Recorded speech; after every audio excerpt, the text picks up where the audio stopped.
enemies behind the scenes, enemies within. We are about to let you know, say, in life, we are dealing with enemies, and you have to be smart to be able to see these things. And we will go a bit deeper about this.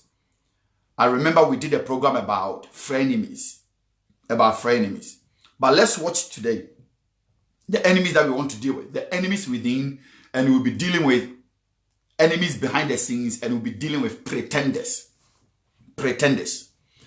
If you are watching us right now, the greatest enemy that you're supposed to watch out, that will completely destroy you and your life, are people around. No. If you are a Christian and your number one target is about killing witches and dealing with Satan, I'm sorry, you have a misplaced priority. Because the devil has already been bruised, defeated. Isn't as often as in the Bible? So you have not much worry about that, because you are in charge. You have the power to deal with. But there are enemies behind scenes. Beloved, you don't see them. Sometimes you see a physical friend, someone that you know, but there are enemies within them. They are enemies inside, and that are the ones that is behind the scenes that you don't see that. And those are the pretenders. And there are several of them in our lives. There are pretenders on social media. There are pretenders who are elders in churches.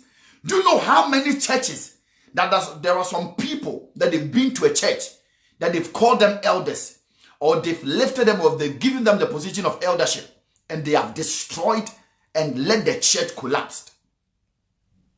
These are people. We are not talking about witches, wizards, principalities, spirits that you cannot see, but we are talking about a person who are sticking upon him or herself to bring you down. And they are dangerous in life. The Bible says, the Bible says, yes, no one Jesus knew what was in man, and because of that, he did not depend on them. Yes, no nimdia would nipa kumam ni nipa trim. It will amfani wa manipa. Nipa down for nipa. We are going to go deep into this. So just share the program. There are some pastors, they are deep pretenders. And we see them on social media. Some of them, they can't hear jack. They can't hear anything. They will post themselves, apostle. They will just put themselves in a position for you to believe that they see a lot of things, but they see jack. They don't see anything. They don't see anything. But they will make you believe that they are seers. And they can change your life and turn your life around. Trust me. They are the ones, rather, when you follow them, your life will be something else. So let's move into things, Apostle. Yep. What do you want to say about that? Then we start straight away. Yeah, I would say if you look at the art of war, you look at nations against nations, and nations that are very powerful in this world are nations that have strong intelligence, like America has CIA, and CIA have what they call double agents. Double agents, not all of them are double agents. Double agents, they work in secrecy, all of them. But those who are enemies to their states, they can be an agent sent by America, for example, to go to Russia. Meanwhile, they are working for the Russians against America, so they are double. So if you have such a double agent in your country, working for your country, then you are in serious problem. And what about if you have that in your life? When you have, if you have that in your life, then you are in serious trouble. More than serious, dangerous trouble. Wow. Because it is the rat in your kitchen that will always tell the rat outside there is fish in your kitchen. It's true. So the enemy within is more dangerous than the enemy without. But we as Christians, let's start from there, then we will take it to the next level. We Christians, we focus our channel and our enemies, and the message that comes from the pulpit deals with our prayer topics, our everything. Look as if there is somebody somewhere trying to use incantations and divinations and some witchcraft powers and all that. And we pray a lot, we fast a lot. We do a lot of spiritual exercise against these people to destroy them, and little effort is put into the enemies within. Exactly. Now, those enemies we talk about, some of them are physical, some of them are spiritual.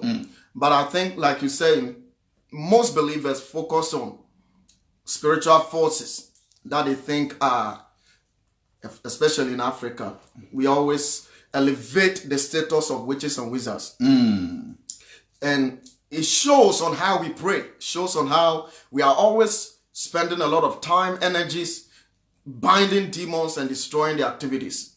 And you look at most of the people that are doing these things and the kind of results they are getting. And you ask yourself, after binding and binding and binding, doing all those things, what next?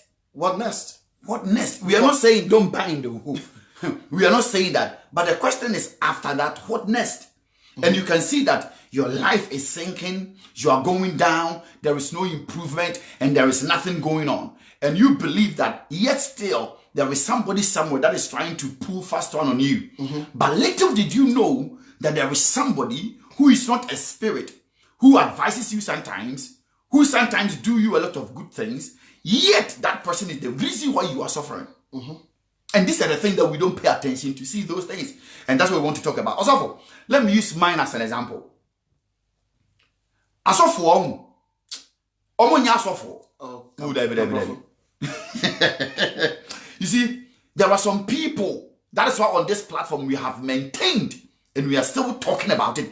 We are not lukewarmers, we are not double standards. Aboso, in Avram's issue, when we were talking about Avram, some people, they call themselves prophets.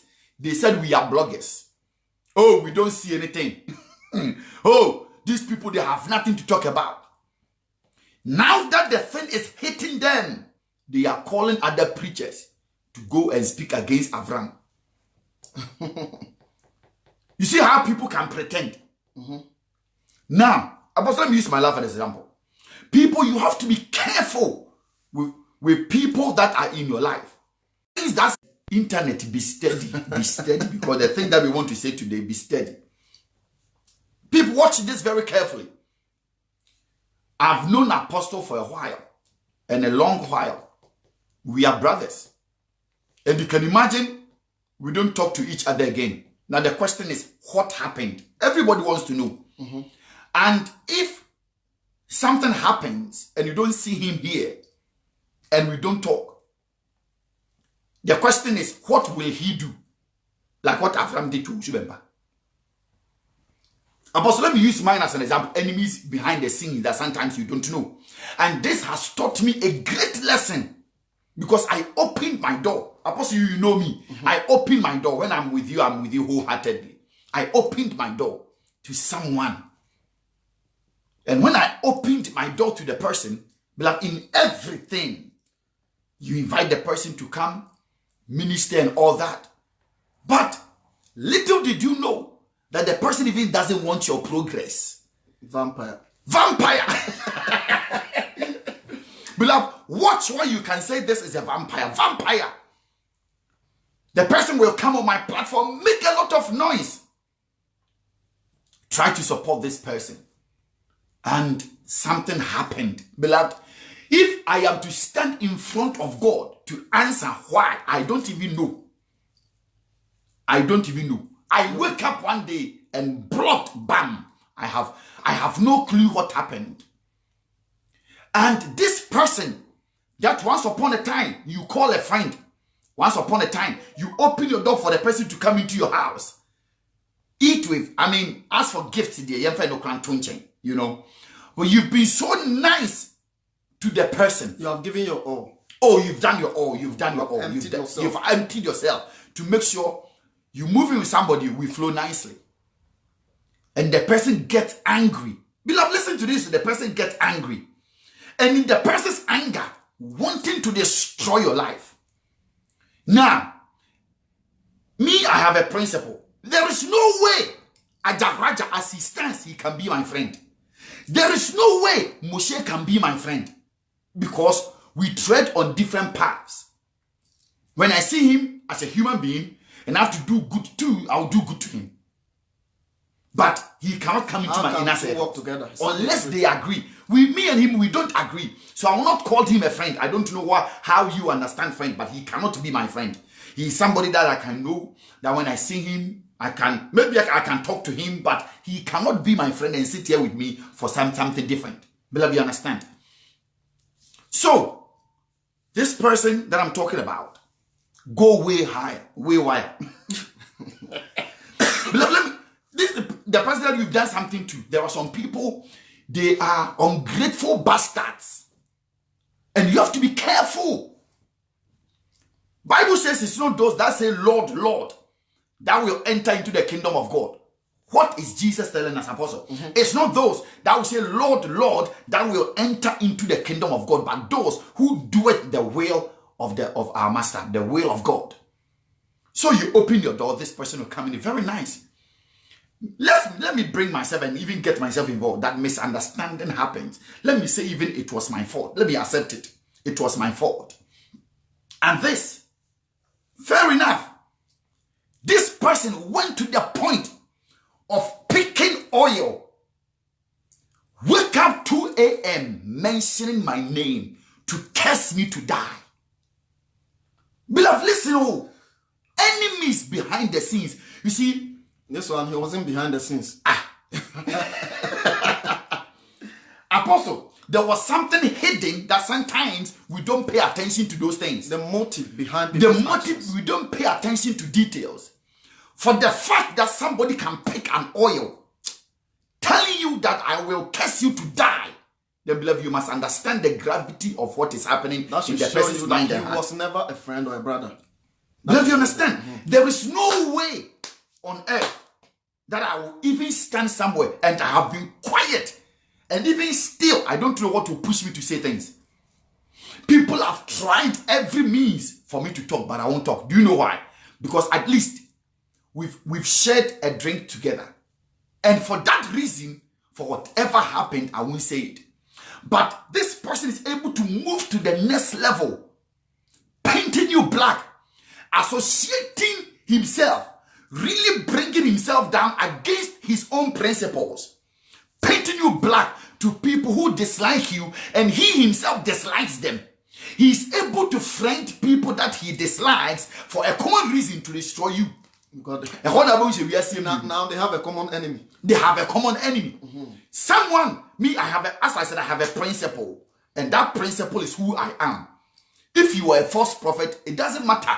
Let me use Ousubempa as an example, because there's a lot of people, when you mention his name, they will come on you. You can come on me, you can use my name, and check a man crowd will use my picture to say a lot of things about you. Do I care?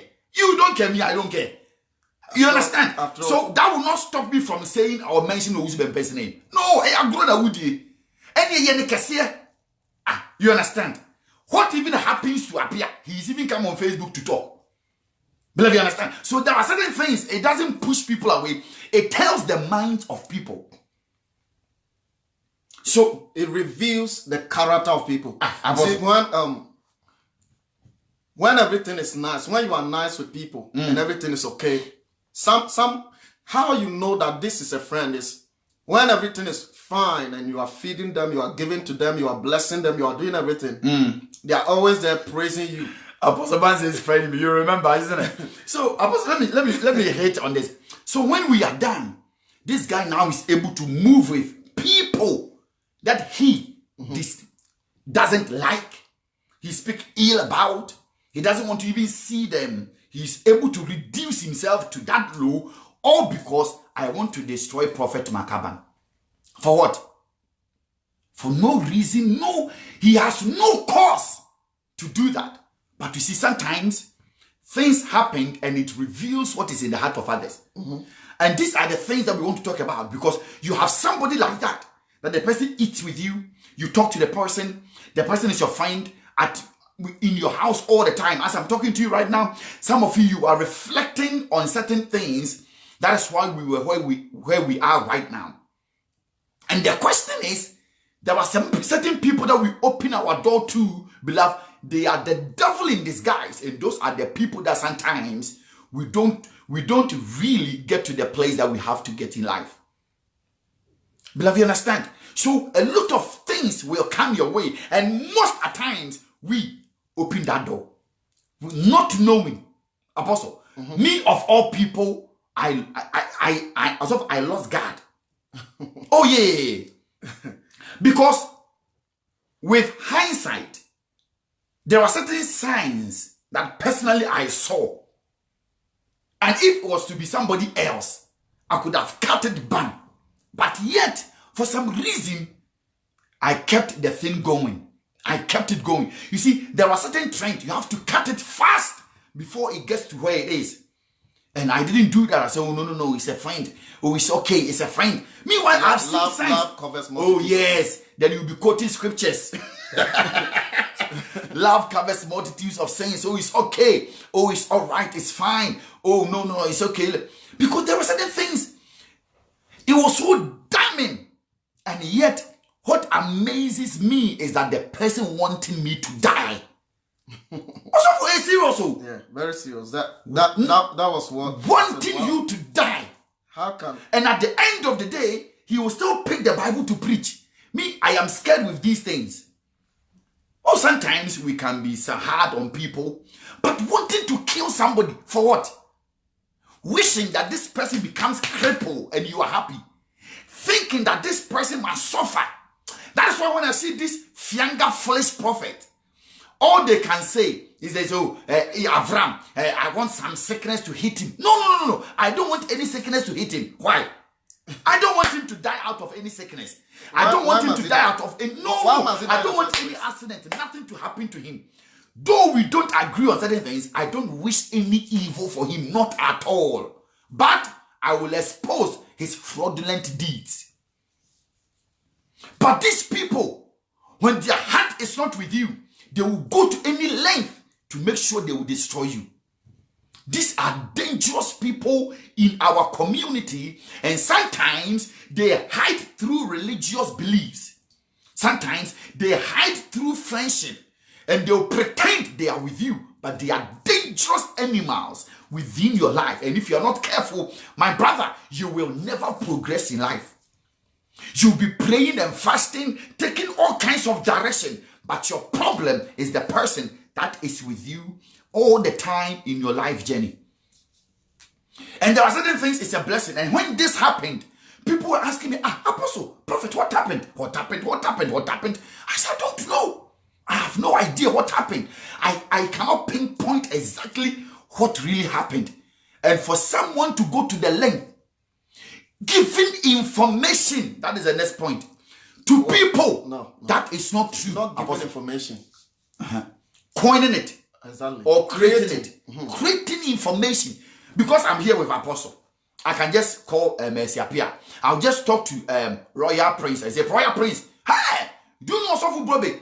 He's a dangerous guy. You see, all this while, I was containing him. But you see, because it's me saying it, you will believe it. And when people are angry, people, trust me, don't believe the things that they say. If I am able to talk ill about my brother here, I have to talk it now. Now that we are not angry, now that we are not fighting, I must be able to pick the differences. Royal Prince, Apostle is evil. Meanwhile, he hasn't done anything. That is why you must think about it a little bit. But when there is something that has happened between us, there is a friction, everybody wants to prove their point. And when people come out to talk about these things, to talk about, hey, do you know what he's done? Do you know what he's done? Be careful. When people are angry or they are in pain, they create a lot of things and they say a lot of things. So, this guy claimed he was in pain and fabricating stories. And on social media, let me say it, on social media, some people put come on them, hey, that Prophet Abban, when he went to Ghana, he was sleeping with men. They said Apostle Brobbey here is gay. They said, oh, no, not that alone. We have evidence. We have proofs. Said he knew where I live. Hey, we have facts about him. And these people will speak with compassion and passion that they know what they're talking about. No compassion, passion. We know when he went to Ghana for his father's funeral, he was like sleeping with children, 5, 10, 15, 10 years. Hey. So, I didn't hear that one. Oh. And they were saying, why? Because somebody that I know is angry and is telling them junk. Beloved, and I can open the book and I will not lie one single bit about the things that I have to say. But I said, you know what? Oh, let me drop it because I don't do those things. I am far above and matured in my thinking than these things. And I don't have to say a word. But beloved, guess what? These are the people that we must watch ourselves with. Things that are behind the scenes. You don't know why people are running away from you. You have no idea why a door is about to open. Somebody promised you something wonderful. Little you realize the door shut. Nobody wants to call you again. You have no clue what is going on. You are thinking that it's a spirit from your mother's house or your father's house that is creating all these stories. But little did you know that there is somebody closer to you that is doing that to you. Those are the people that we share our opinions with. They are the people that sometimes they cancel us. Yeah. So you stole somebody's gold. Oh yeah. And I go to know it. What man? You stole somebody's gold and raped a minor and ran to Abruchile. Hey, Apostle. and a man too. Hey. Because they will go at any length to destroy you. Oh my God. All because I was talking about the false prophet. That guy never likes it because probably I didn't know. Later on, things were unfolding to me that some people preach for money. They don't preach from their heart. Telling people the truth is what they can get out of it. So the message that I was preaching was a threat to whatever that they are planning to do. So therefore, let us come and discredit him. Say things to destroy him. And they really did their best. Beloved, so what happened? It got to the point, some riffraffs made a video saying that I was about to go and kill somebody. Hey! I was about to go and kill somebody. I'm so about to say You can imagine. Long time ago, there was a guy in Ghana called Dr. Beckley. Who Ghana? Yeah.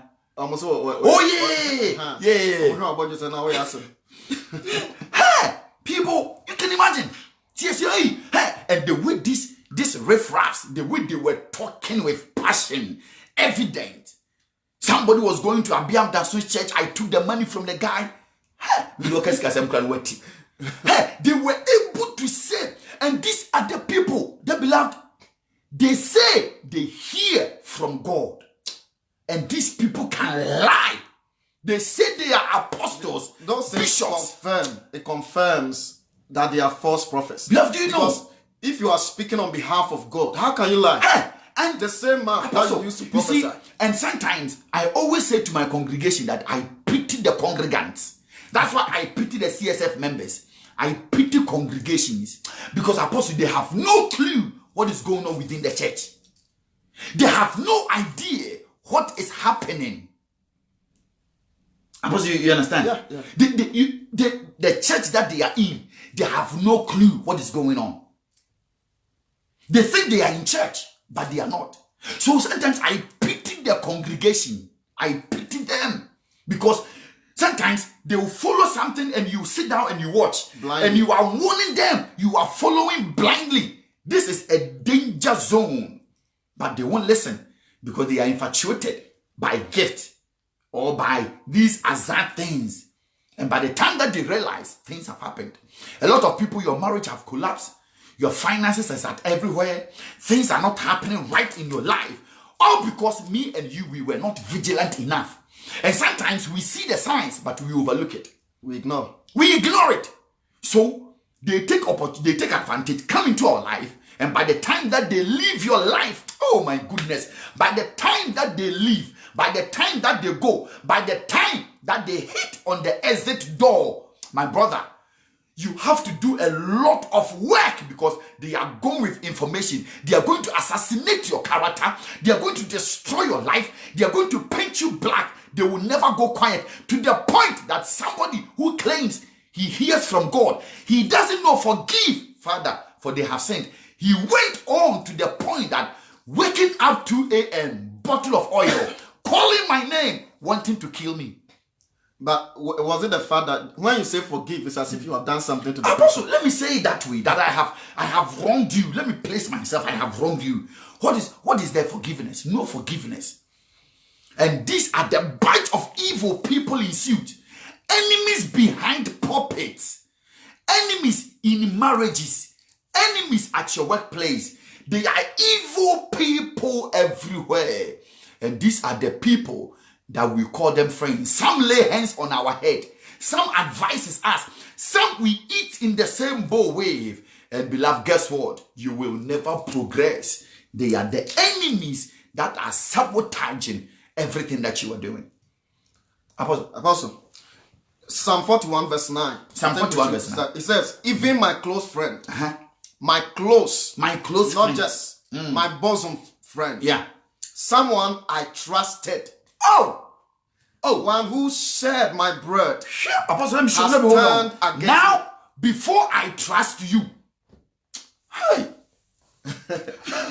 Jeremiah 17 said clearly. Before I trust you, you have a lot to do. Oh, trust me. I may not have millions to give you, but beloved, your heart is a precious commodity. Don't let people joke with it. The Bible says, guard it with all diligence. Somebody that you trust. There are some of you. You are where that you are right now. And now you are doing all kinds of fasting and prayers, beloved. Forget about it, because the one that is the reason why you are suffering is the person that buys suit for you all the time. Be careful. Be careful. I want to repeat the scripture, please. Psalm 41 verse 9. Psalm 41 verse 9 is a messianic scripture describing who was going to betray Jesus. So he says, even my close friend. Even my close friend. Someone I trusted. Someone that you trusted. One who shared my bread. The one that you eat with. Shared your bread. If you share bread with somebody, it means you have a close relationship with the person.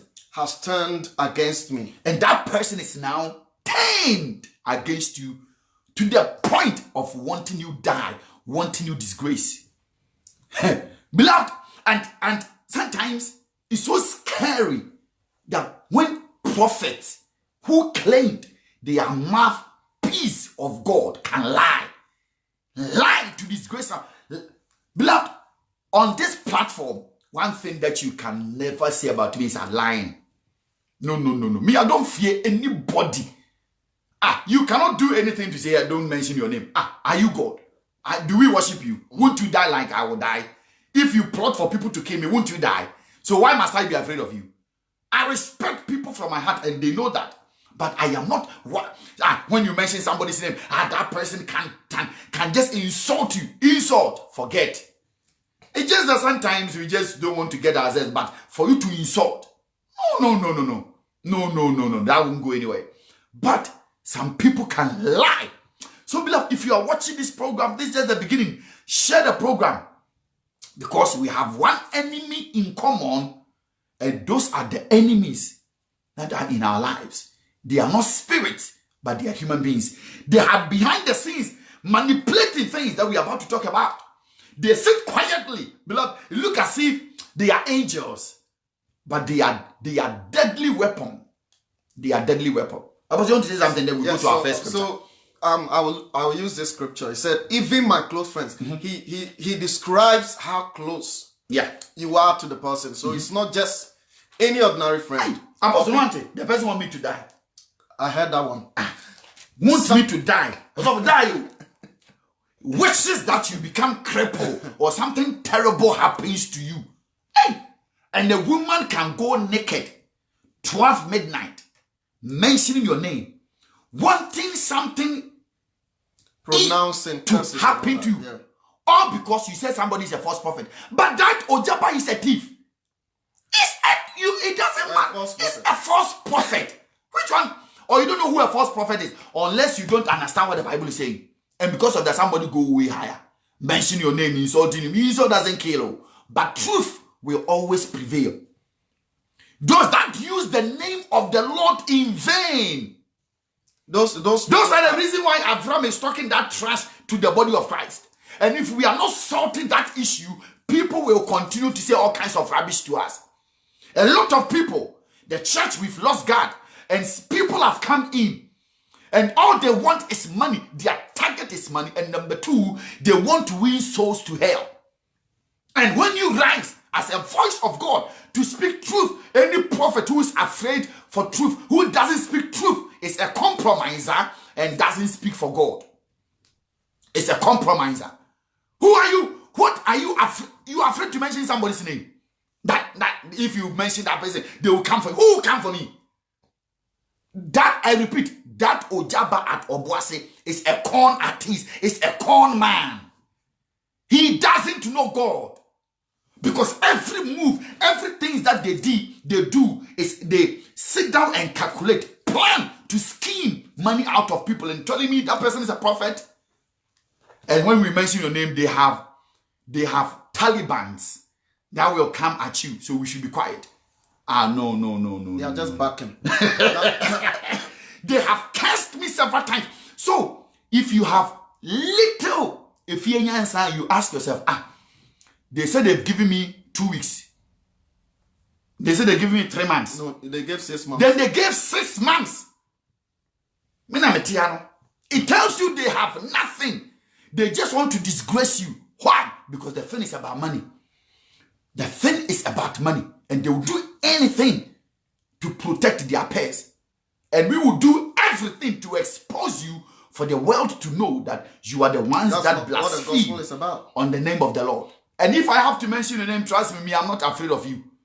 These Talibans, you will die, I will die. So don't come and scare me with death. If you have to scare me with something, don't scare me with it. Even David got sick before he died. People, read your Bible. David, who was a man after God's own heart, he died out of sickness. Everybody will die out of something. But if you're a Christian and you're afraid of physical death, what are you talking about? Then you are not a good Christian. So people, or you don't understand what you believe. So we are telling you that these are the reasons people get angry on now social media. If you have a friend on social media, be careful. You have nobody. Hey, okay. You have nobody. Apostle, you continue. So he said, even my close friends, someone I trusted. Now, he's talking about not just a friend, not just somebody you met on the street, not just somebody that said, I know you, I know your family, no. But a bosom friend. Now, if somebody says, how serious a close friend, it's like a brother. Wow. Because Solomon says something, then there's a friend that stays closer than a brother.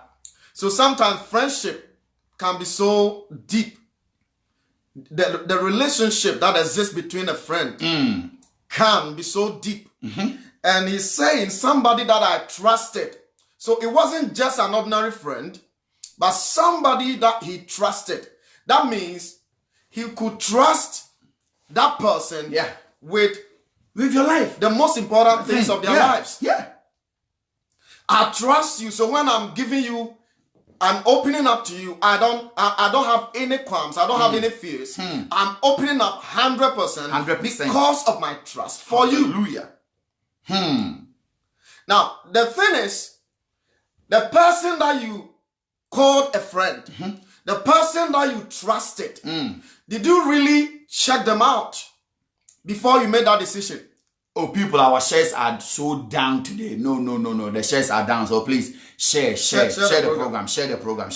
Apostle, let's go. Yes. So you did not check whether this is somebody that is trustworthy or this is somebody that can be a friend before you allow them or you open yourself up to them, for them to come closer. You see, he said, that person I shared my bread with. Share your bread. So it means that they could share things together. These were not an ordinary friend. This is not an ordinary friend. This is not just a 9-day wonder thing or somebody that you just met, a casual friend. No. This is somebody that you have known, somebody that you have trusted, somebody that you have sat and ate with, somebody that you could call any time. That friend say exactly. You trust them, you share everything with them. You can imagine, say, me yere ne one. Na me yoboni a wo hu akoi na bodwe say. Hey! Apostle, this is somebody that you don't have. You see, when you don't trust somebody, you are very careful what you share with them. You are very careful the level of information or the level of things around you about you that you will share with them. But when you trust somebody, you share, you give out everything because you know them, you can trust them 100%. And this is the kind of friend David is talking about here. It's a close friend. It's a close friend. It's a trusted friend. It's a friend that he was sharing his bread with. And what did the person do? He has turned up his heels against me. Turn up against that same person that he once upon a time shared bread with. Exactly. Trusted, shared bread with, and was a close friend. Beloved, how many people in your life that you know that now they have become real enemies wanting your downfall? And then you ask yourself, when they were friends, were they really friends? That is a question. What was the motive behind the friendship? Powerful. What a question. Were they really friends in the first place? Were they really friends? The motive behind that friendship was not friendship. It was based on what they could get from you. So far as you were concerned, you were befriending somebody as a brother, as a sister, as a husband, as a wife, and you gave your 100%. But how do you know whether the person is thinking the same way you are thinking? Deep question. How do you know? But sometimes we don't take time to find out these things. We just met, we've met, you know, we are now paddies, we are now talking, we become tight now, and that's it. We don't question motive and reasons why you are with me. Exactly. And you become very naive when you fall in love with somebody. When you love a brother, you love a sister, you love somebody. Sometimes, in terms of the way you think, you become very naive. At the level of information, the level of relationship that you have with that person. Because you love them. You have already fallen in love with them. That's why when you fall in love with somebody based on infatuation, you are lasting after the person, you will overlook a lot of things and you fall into trouble. Possible. We always do that all the time. We overlook a lot of things. Because even me, if I don't overlook certain things, Apostle, I would have been far gone. But I'm using me today as an example. Exactly. You understand? So sometimes we all lose God. That is what the Bible says. The little foxes destroys your vineyard. If you're not such a strong a character, there are some people, friends have shut their dreams. Friends, they've shut their dreams. There are some people, there is no witch in your family. Even if there are witches in your family, they are not behind what is happening to you at all. The people that are behind are the people that once upon a time you've shared bread with. And these people, these characters, they are human beings, they breathe, they have blood circulating in them like you. And they will go at any length to block any opportunity that comes your way. I'm telling you. And they will come and sit, look as if nothing has happened. They are dangerous people. And Christians, Apostle, when the Bible says be alert, watch out. It's not just only spiritual things he's talking about. No. But it's physical. That's why I said watch and pray. Watch and pray. Diligent. Physical things. And we've lost God so many times. And because of that, your life is sinking. You are not progressing. You are not moving on. You are not hitting. Why? It's because the person doesn't like you. Meanwhile, you haven't done anything wrong. And even if you do something, that the thing that you even done, it doesn't warrant what is happening. Why? Because there is an anger in the person already about you, waiting for an opportunity to strike. Exactly. And you've given that person a simple opportunity, access, that the person could have easily said, oh, come on, Charlie, we are friends, come on, let it go, you know, as men. But no, because of what is hidden in them, they are waiting for an opportunity. So as they are with you, they are like a hungry lion, waiting quietly and patiently for a deer to pass by so that they can pounce on that deer. You know they are vampires. No. The level Roscoe of the guy is on it. So your body is there. They are vampires. They are friends that are vampires. Yeah. They will only suck you. And some of them are parasites. Parasite. Spiritual sonkonsu. So they come around you just to take from you, suck your blood, and that's their only interest.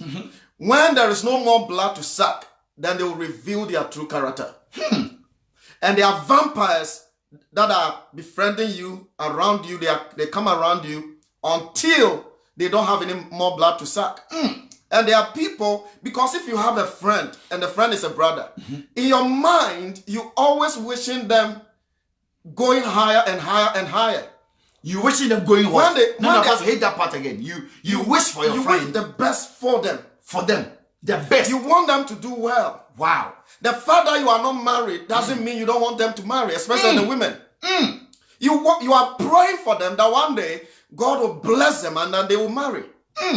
The fact that you don't drive a Bugatti or Ferrari or a Rolls Royce doesn't mean you shouldn't wish the best for them. Wow. You pray that their businesses will succeed. You pray that whatever they touch, they'll be blessed. Whoa.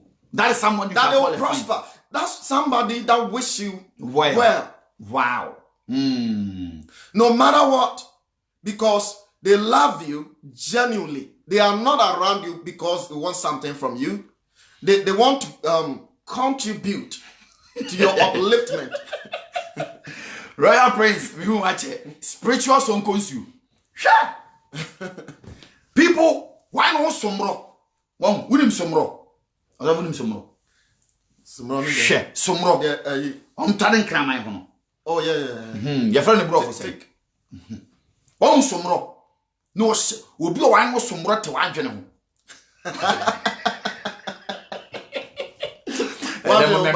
Why are some more to one general? Why are some more Tarwajan? Or how many?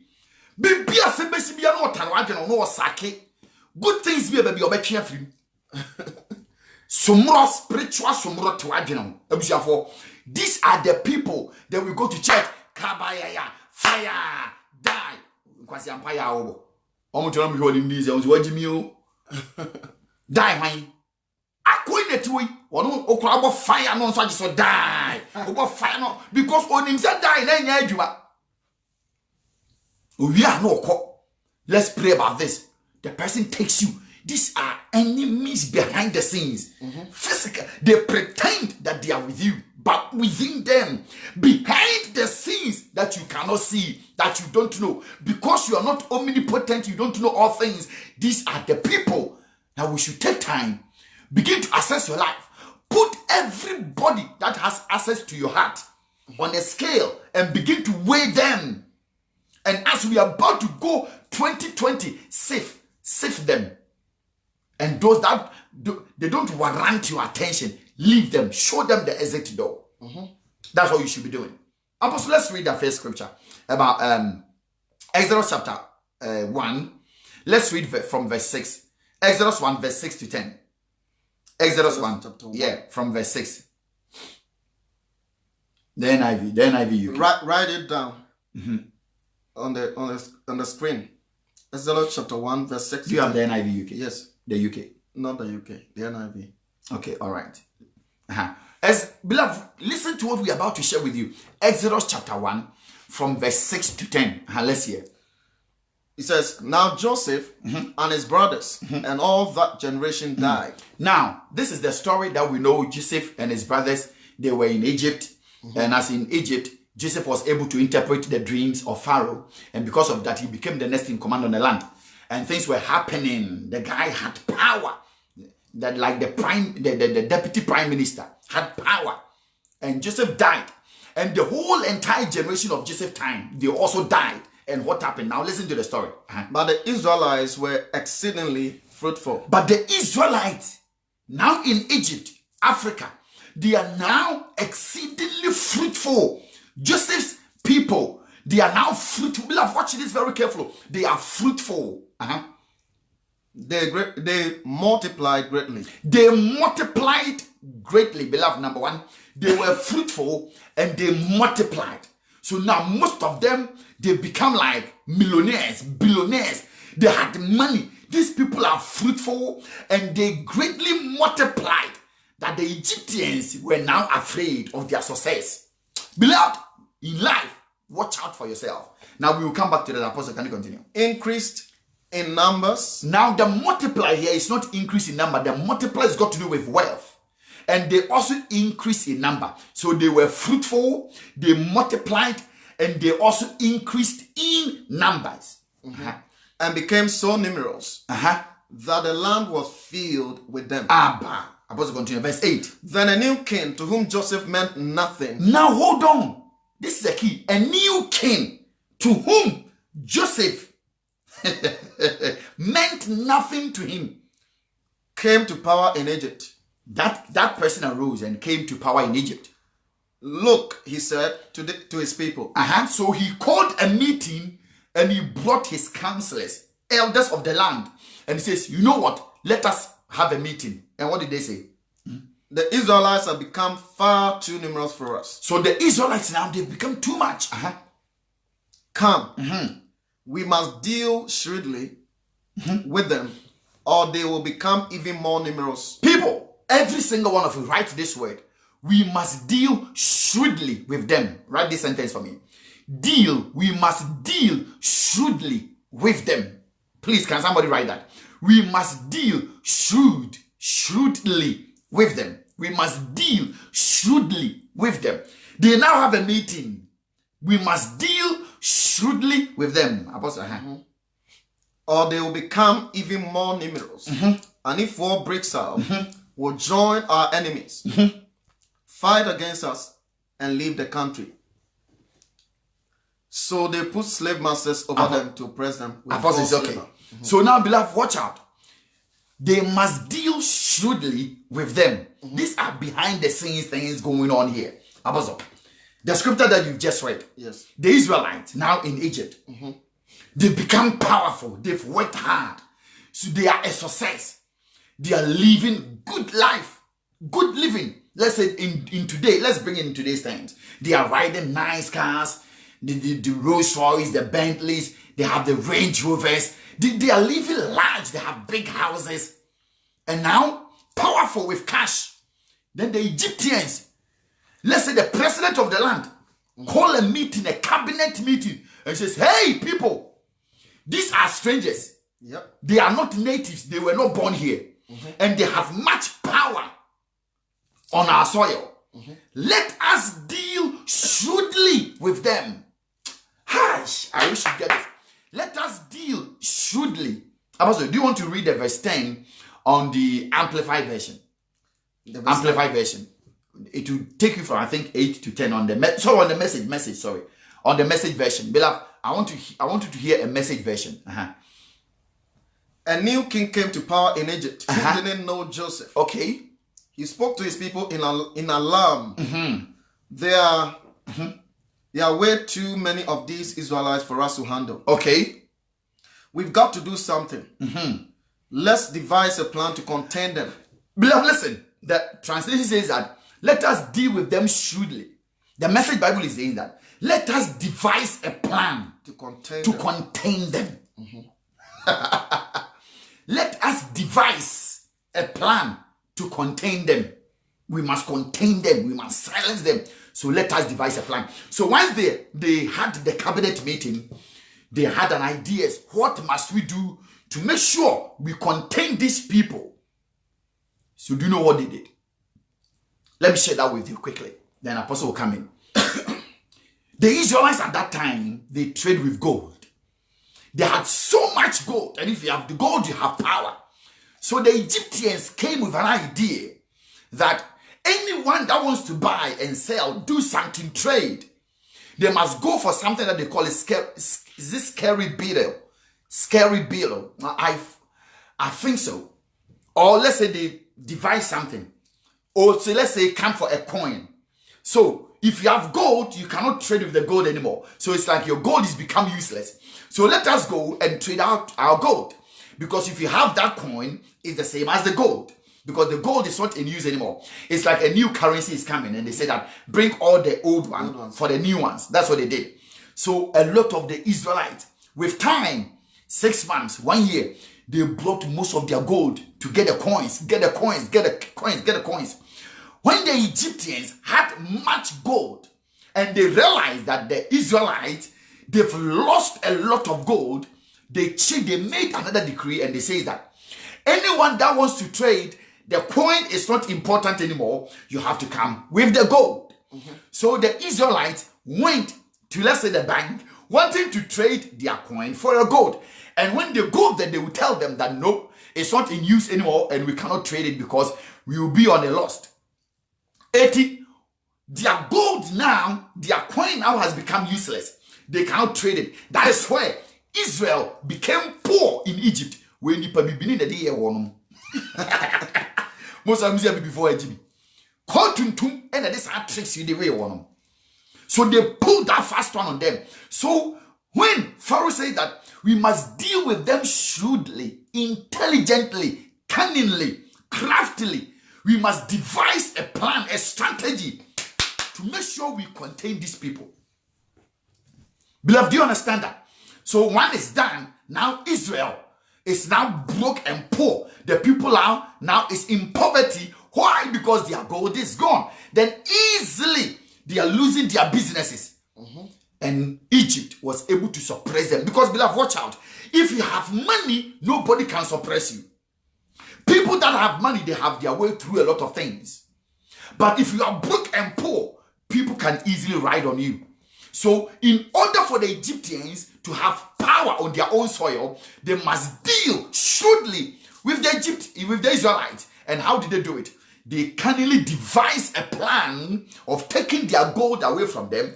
The things that will make them powerful, they took it out economically. And when they took it out, then now they are nothing. And they were able to put them into slavery.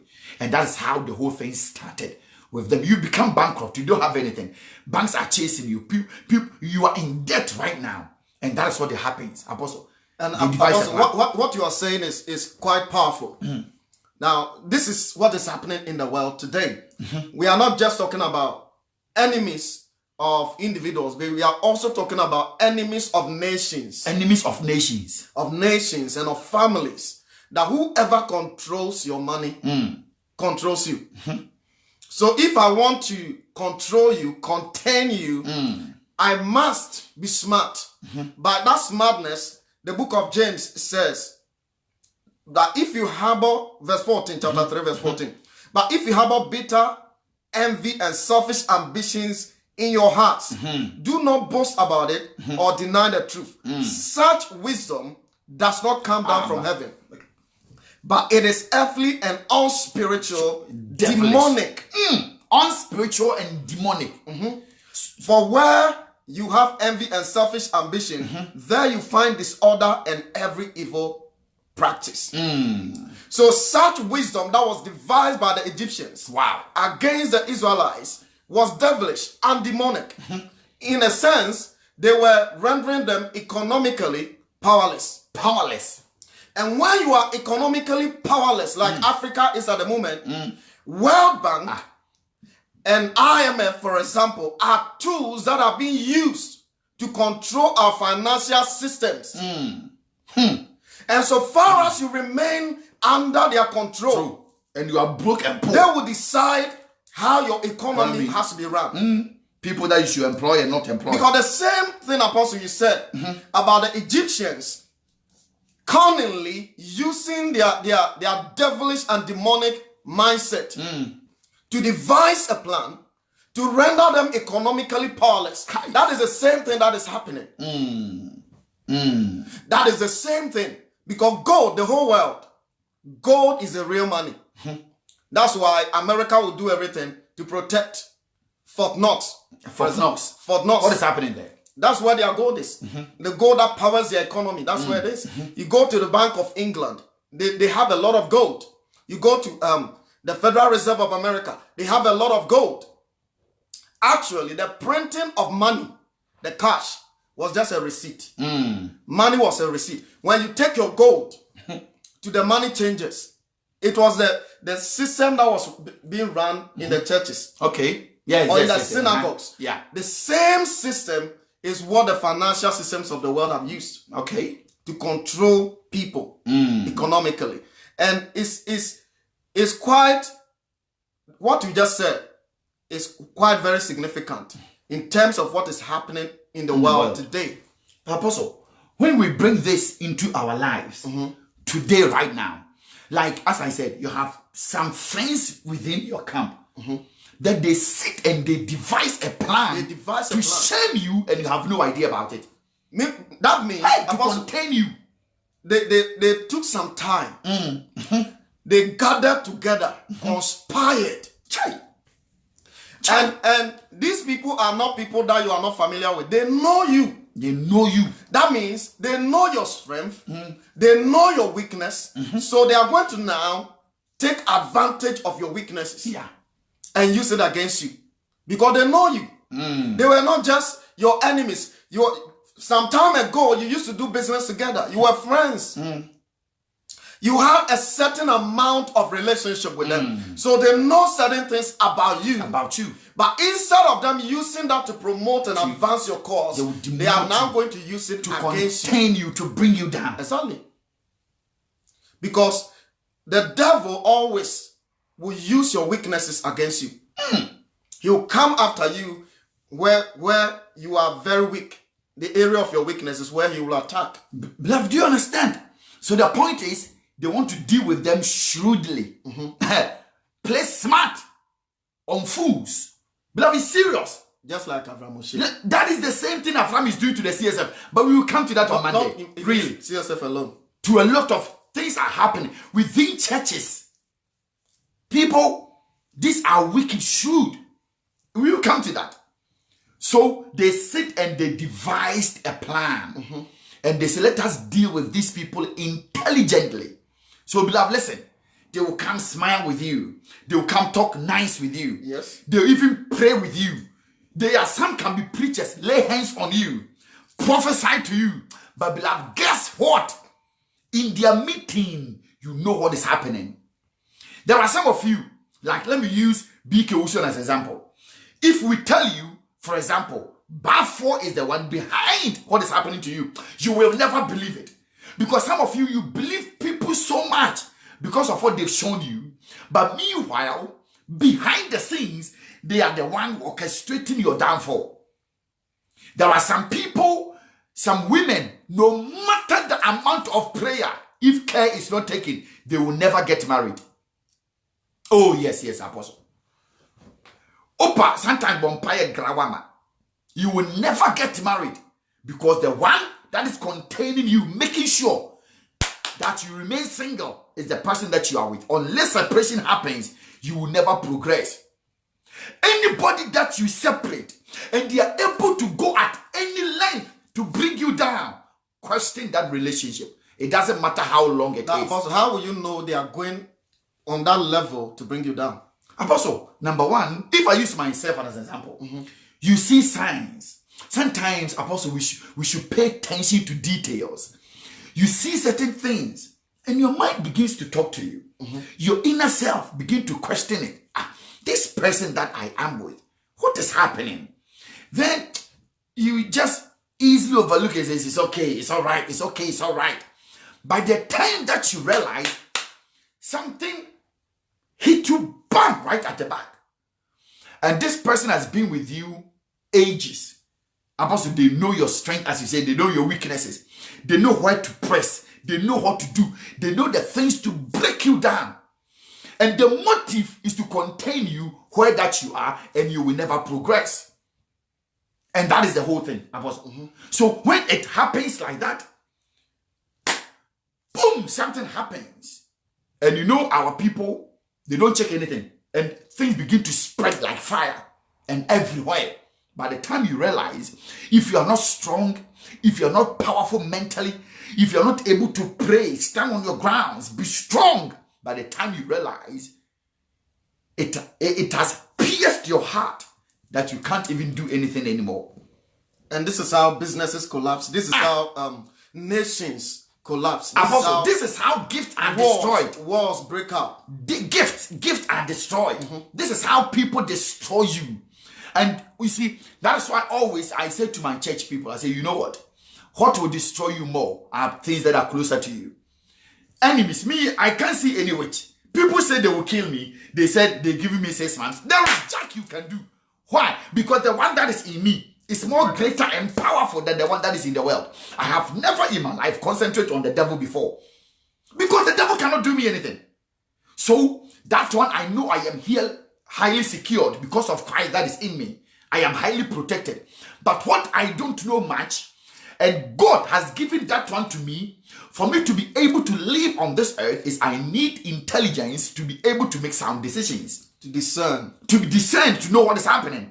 And if I am not discerning right, and things happened, beloved, poof, by the time you realize, your life has crumbled. Because, Apostle, and it's always enemy within, beloved, that nobody can destroy your life, whilst there are people in your life, and in your own life, inside, they operate inside. Me, I don't care about people outside, but somebody inside, they can easily destroy you. Oh yes, some can be your ex-partners, some can be your exes, some can be your old girlfriends, some can be your old schoolmates. It can be anybody at all. So the powerful thing for you to do is to watch out. Watch out. I was saying, you look at somebody like Sarah and Hagar. This is a lady that was just a maid. Somebody that Sarah considered when she was looking to have a child to help fulfill the promises of God. We know the story. But this lady was very, very respectful, very supportive, served them very well, to the extent that Sarah was able to trust her to sleep with her husband, to be intimate with her own husband. She did not question the fact that this person can turn out to betray me in future. But the moment Hagar was elevated to the status of her being together with Abraham, her true character was revealed. You see, so there are people that will come like worms. They will find their way into your corner, and they are very shrewd, very shrewd. Apostle, that's why they say let's deal shrewdly with them, because if they come fooling, now this Avram or Ban or you have to be smart and shrewd and cunning in your ways. That when you put the thing there, if not, we will have 419. So there are 419 friends in our lives that they deal with us shrewdly. Apostle, we will come to that. We will revisit it. Talk to us about Absalom and Ammon and Talmah. Yeah, the family, David's family. Can you talk to us about it? Yeah, Absalom in 2 Samuel, the story is there. 2 Samuel chapter 13, is it chapter right? 13, yeah. Chapter 13, and the story is there of David's two sons. One is called Absalom and Ammon. But Ammon and Absalom are of different mothers. They have one father. They are half brothers. Exactly. So Absalom had a sister called Tamar. And Ammon fell in love with his own sister. Hey, half sister. Yeah, Ammon half sister fell in love with Absalom's sister. Exactly. And so she was so consumed by the kind of lust he was having for the sister. And being a prince, he had an advisor. A prince, he had an advisor. He had an advisor, a friend. And that friend knew about his feelings towards his own that he was lusting after his own sister. And what did the friend do? The friend advised him. Now down for tunifo. So no. No. So what did he say? He devised a plan, conspired together with him. Hey, over two phone. The advisor to the prince advised the prince on devised a plan on how to get Tamar. How to get his own sister Tamar on his bed. Okay. So he said, if you love her, just pretend that you are sick. Oh, that is advice coming from the advisor. Yes. Pretend that you are sick and Okay. you need your sister to come and take care of you. All right. Cook for you and do things for you. You know. And specifically request her that you bring her. Yeah. Okay. So he made that request, and he requested for his sister to come and cook for him To his house. to his house. Man, you invite him for fear. When you're careful. Yeah, sometimes when your own friend invites you to some place, you don't know what they are thinking. When him the wakwaji or one son who invite to a coffee. Exactly. And my young poor more platform which will win to minka. On to me, also on to minka. On to minka into their son. Oh no, what didn't see Canada? What did advice and the wine that you may One what didn't see Canada? No, what your plan? I was for yes, who said, Madame, so no. So he knows you, he knows the girl, so he'll be able to tell you if you buy perfume for this girl, you are finished. That's the only thing she knows. Exactly. Wow. So now, Absalom was in his own corner, but this Ammon requested for his own sister to come and take care of him on a sick bed. And when the sister was sent, came to the house, Tamar went there because he requested for her, and David allowed that. Because as a father, he thought, it's your sister. Your sister. If you are sick and you want your sister to come and cook for you, why not Tamar? So Tamar, you go and look after your brother. You go and look after your brother. So she went to the brother, not thinking anything will happen. He had any ulterior motive. So for don't mean case. Me and my brother, me and my brother. Opa, also for bottom. Obi otinya me ni say. Our bed I was. Want me we am sick. David. And for no can ska was so there. We o me ya wi o bottom so sa o kan sika no kakra bi bon so eno anu asesa. Osofo, o me ya wi pa. How can ska was so there? Some of them. Osofo, o me ya wi. Ni obi ni ya madam for sofo. Share. Hey, be careful in life. Do you know what?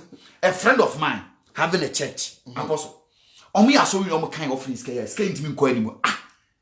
O bompa ye nkrofon sori o mu mutua tai so bebre. Ese be police kana ikitu abi. Akoyu. Na dako na akwa ba ko be to tight. Na tight nko ano na over 200 pounds. Okay. After quite this total skabaya, na 180. If your boss can do, and I can't cause of us. Now, me tight in quite 250. Listen, you put 5 and a soldier also would tight. Baku tier 250. Ni your point, 180 and them, they can't away. Sure, they can't away. I'm sorry, Casabia, I'm a member. Also, a long time ago. I'll fade yet. Almost a frack because we're just sorry. What a cop. When this canoe and check within 3-4 months, I can't talk. Osofo, 200. Okay. Yeah. 200 never come. Oh, what did you want? I 1 year. Okay. The Bakubi should dear. I'm so too crying. When he traveled, I will buy him. And now, near before from the Kings come. To ban us off on Zoom, man, and can't cry now. Kono call sister goes, oh, sister Patron, what chimney bomb, Bushaka crana. Main castle is a baby, mamma, what chimney.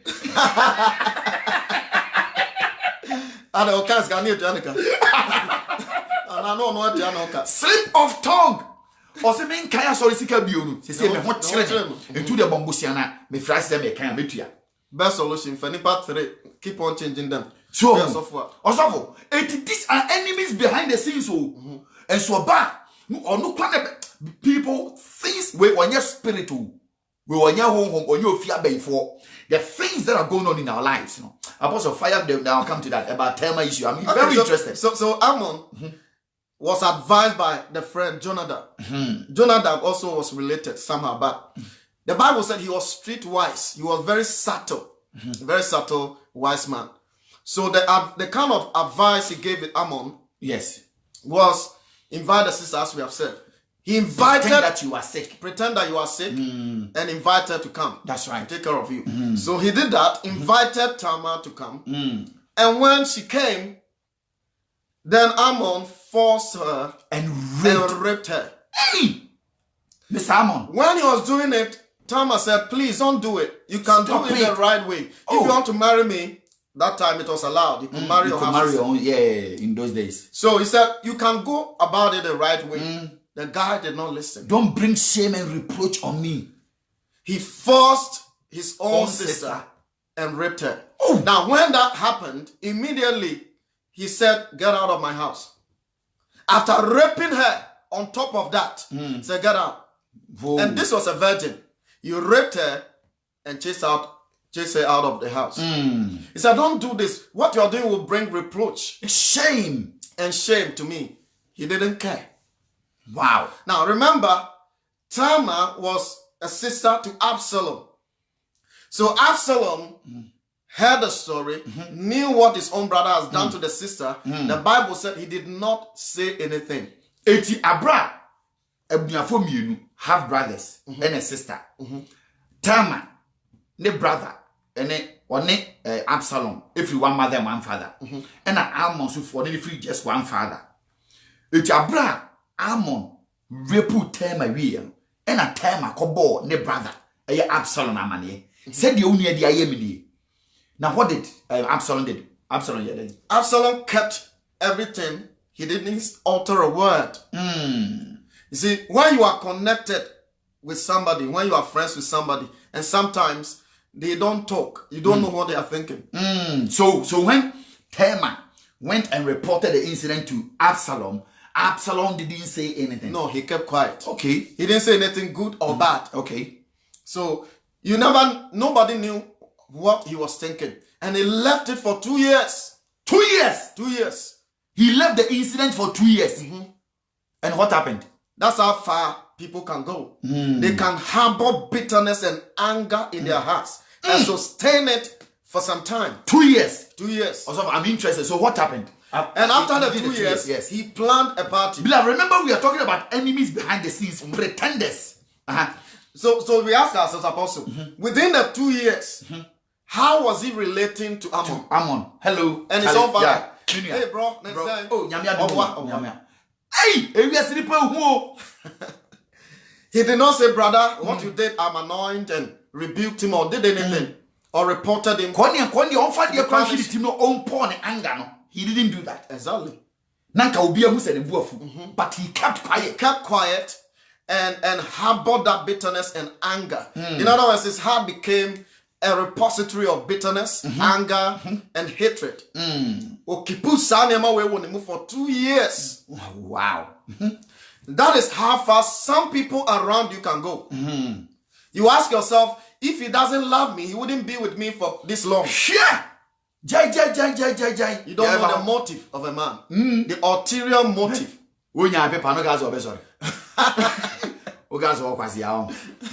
The motive of the honor, you never know. You have no idea. You have no idea.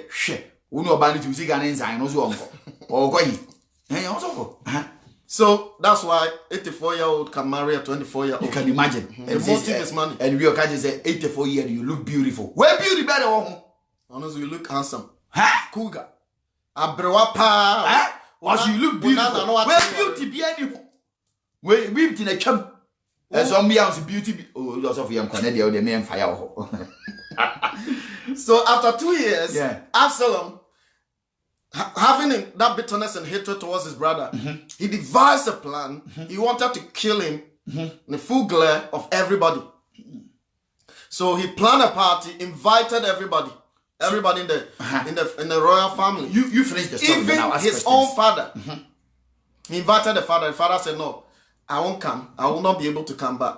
Invite your brothers. Let everybody come." So they went, and the moment they arrived, he instructed his bodyguards, his boys, his foot soldiers. You see, that's what these cartels we call pastors in Ghana are doing. When you speak against them at night, they send their boys after their boys. They instruct them. Now, if you do this is how much I'm going to pay you. And they send them to go and kill and destroy.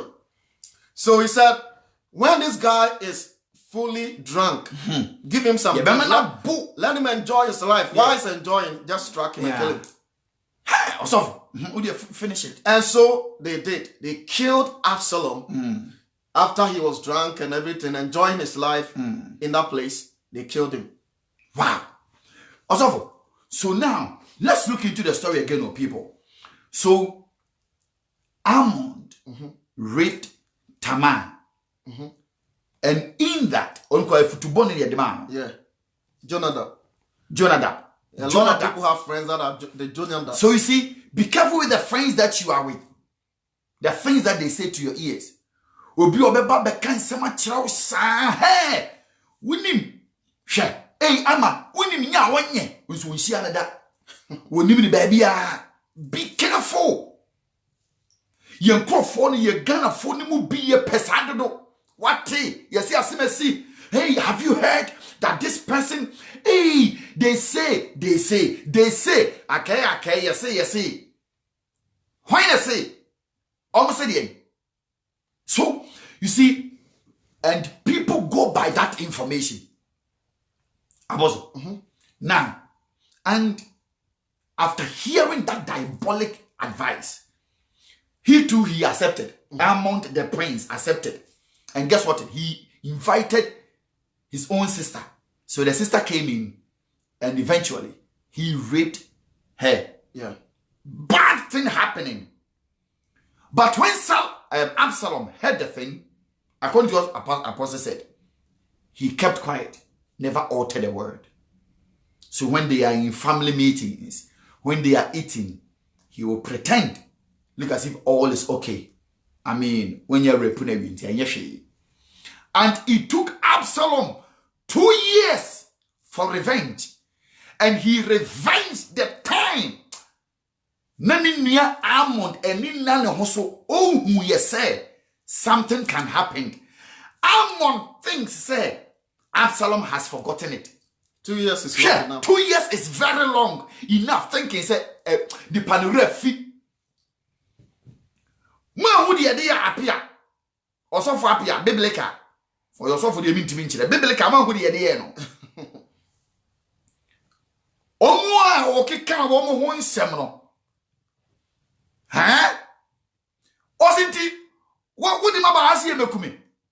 Ni refi said there are some people he tread probably on their legs. I feel no ma enya adagea or masise plana o mbetia no hoka. People, please, you see, when you offend somebody and they don't say anything, they don't tell you anything. So why you be born here? On can one send be a fine children. You're careful. No, I can panic children. You're extremely careful. You be answered that come that's sorry ya. Kwabena enemy ti adwa maso. Hey, beloved, on can traumpo. No, I can say I beg, I am sorry as a brother. No alert too. No alert, nothing. Beloved, you understand? An apostle. That is the Jonadab is a guy that we must watch out. Because if you have a friend, and that friend knows that you are lusting after something that is wrong. That is wrong. You are yielding yourself, or you are stepping on a wrong path, and they will not correct you, but instead they will aid you and they will abet you. Yeah, and they'll push you to go and do. They'll even give you enough. Social media. You tell push you big bra fire. Now your life now commentators almost fire more fire. Who can't go as more fire. Now who now show them one. I feel who's own quan our fire. Oh, 80 people. So that is what is the name again? Jonadab. That's what he did. When Timmy and Kenya says that he didn't even say anything and just left it. Rather devised a plan to be able for that diabolic intention to happen. And Ammon did that. And for 2 years, the brother of Tamar, Absalom, kept quiet for 2 years, plotting how we should disgrace him. Meaning said there are some people, they are still planning against me. Because they said, Abban, you want a naked picture. You told me to no few money say petrol see a Almost change. So something should happen. Yeah, see, can I? Because why? They are enemies. They want your downfall. They want to contain you. They want to discredit you. So, Obama Facebook, and nobody should listen to you. And they are waiting. Kumasini besiye. Oma time me chuku. Osofo. That's me come here osofo. Omu wiye no mako huna de kan. Me sanje san kwase akeka na me mani nyi hunu. Me kase nya me nkasa wo. Basa boys one man bia no say trumpet. Kasa basa. Nyakopo se nyame se. But all kan nyame se ni na no. Ne na agimu no. The conscience is full of darkness. And yet they say they operate from the light. Wickedness on a higher level. These are the things that you should be careful with. And no never from never more when you fear the for. I can't tell why I know Jimmy do jai. Na near a 2 hour and one and no tiano. This is an advice for you. Pay attention more to the physical world. You will be higher than the spirit. Ike prophet of God, me Yesusu. We Yesusu man continue where you find obey. I want you to understand. We live in a physical world. We become too mystic that we don't pay attention to this physical world. Only bibini biakasa yemu binom ye konsoria. Also for home bidiwachi sunsumbi. There are spirits following me. There is demons. There are ancestral curses. There are parental curses. Every day something is chasing you. You are not paying attention to details. Absalom waited for 2 years, wanting to strike. No, yes, maybe that's why he waited for so long. He wanted the sister. He was waiting to see whether Ammon will marry his sister. Hey, waited for 2 years. Waited. Then when Solomon sees Ammon, oh bro, oh Charlie, how are you today? Yeah. How's your palace? Beautiful. Oh, it's okay. I'm enjoying. Having fun. Yeah. Today, have you seen my sister Kema here? Have you seen them? Yeah, she came around. I saw her passing by. Oh, okay. But I think we have to go and see that this project, Yeah. We have to go. Yeah. So then the two of them will go and see the project. They will come back home. They will have drink. Within these 2 years, so Ammon realized that there is no bitter, there is no qualms, there is nothing. And when Absalom gains his trust, knowing that he won't do anything, then he organized a party. And that party was the killing of his own brother. He is the reason why I am doing all this. He is the reason why I am doing all this. And guess what? When he attended, he never came back. He got killed. He died. And that is what happened. Apostle, I think in all this, the most dangerous person to look at is Jonadab. It's Jonadab. Yes. The Bible tells us in Proverbs chapter 13 and verse 20. 20. Oh, Gina succulent. Silent killers. Sure, Apostle. There are so many people like that in our lives. Oh, definitely. They are behind the scenes. Even when you do something against somebody and they say, oh, they're panachow. Oh, nipa, me pachow, they won't hear. Hey, you're careful. When you're casting, oh, me pachow, they won't hear. You're careful. But the baby shall not drink. Unyawa, baby. Ha! Unyawa. Unyawa. For 30 pieces of silver. But Tom said the Judas told Jesus. The problem is these things. These are the things that we should learn. And if you are that kind of a person, repent. See, Jonadab, the Bible said, he who joins himself with the wise shall be wise. Yeah. But the companion of fools shall be destroyed. Solomon said that. And I believe maybe Solomon was familiar with this story. With the story, yeah. Because they were brothers. Now, if Ammon, for example, had a good companion and he was lasting after his own sister the way he was doing, Jonadab was supposed to have advised him that, man, don't do that. No, don't do that. This is your sister. However way you feel, it will pass. Find a way, engage your mind, because this is just a fantasy. And it's a wrong way to fantasize. So just get rid of it. Find another way to channel your lust and your energies to.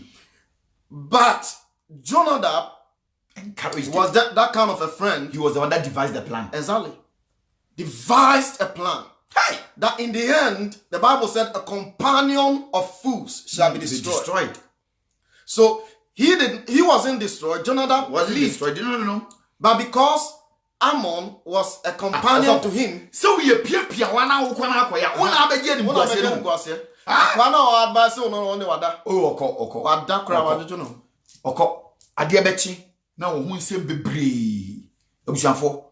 You see, you have to be extra vigilant. Enemies behind the scenes. At that time, Absalom was an enemy. Was behind the scenes. He was plotting to kill his brother for what his brother did. But Almond knew nothing about it. Almond thought he has gained the trust of his brother. Probably his brother has forgiven him. Though he didn't say anything, he realized that probably he has been forgiven. If not, and Almond had a slightest doubt that Absalom can do something to him, he will never attend the party. Yeah. I can't go party or something. But because Absalom went very intelligently and shrewdly, wanting to kill his brother, but also no,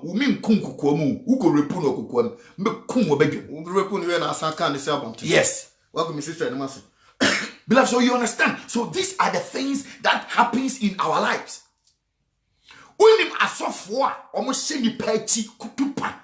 Killing. You will be shocked. And we are, yeah, prophets, yeah, apostles, yeah, bishops. Also for we are dear, baby me say, a man of God who cannot forgive. Forgiveness. One in time what? And then love won't walk in love. No love, no forgiveness.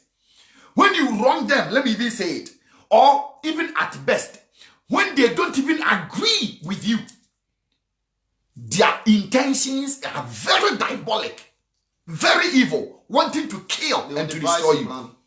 They devise a plan. And it's all because they have surrounded themselves with sycophants. People that will only flatter them, even when they are doing something wrong. Papa said this is purely ambush in the night. Yes, ambushment. They ambushed the guy, not knowing about it, and they got him killed in public. There are so many of you, beloved. A lot of people, they've plotted and they've planned your downfall. Be careful. Look at your ways. Sit down, analyze, check things around. Look at the things going on within your life. If you have wronged somebody, watch yourself. But to the point, say, man, appear near born naked in the Bible thing. Obia who said it was a setup. Everybody knew, but who did it to him? On one in he's involved in that same case. Oh yes, that, so. Of course. What I say? Yeah, so these are the things that happened. And the people around you, they know you are stupid, but they are praising you. Oh, you are smart. You are the major. You are the this. You are that. You are greater than the greatest. They will give you all manner of names to flatter you. Apostle, because of what once you pray against your spiritual enemies, witches, wizards, principalities, those people that are using enchantment, and in the realms of the spirit, because you prayed, God intervened and God stopped it, and that is not working against you. So Apostle has prayed. Let me use Apostle as an example. He's prayed that prayer. Spiritually, he is free because he has been protected. What about me? If I am also evil, but me, I don't fly. I don't have any spirit to destroy. But I use brain to bring him down. Has he taken note of me? He has not. His whole intention, his own mind, his own focus is on the spirit, killing and destroy. But I am the most dangerous one, more than the ones that he's praying against. But he has never thought of it, praying or looking at me again. And he will not do that. And you come, oh, Prof. Charlie, I have some more. I think we partner come inside, can you? Oh, so I think what people forget is the dimension with which you deal with spiritual forces is totally different from how you deal with physical, with the physical world. People, you have to be. Jesus said, "I'm sending you into the world. yes, Be as gentle as a dove, and be as smart as the serpent." Smart as the serpent. Beloved, smartness. You see, these are the things that always I talk to people about Apostle, because the way Christians, the emphasis that we place on spiritual matters. That's why sometimes these prophets, I said, they don't see anything. There are so many things I can say for you to know that they can see jack. Shall you keep prophet in question?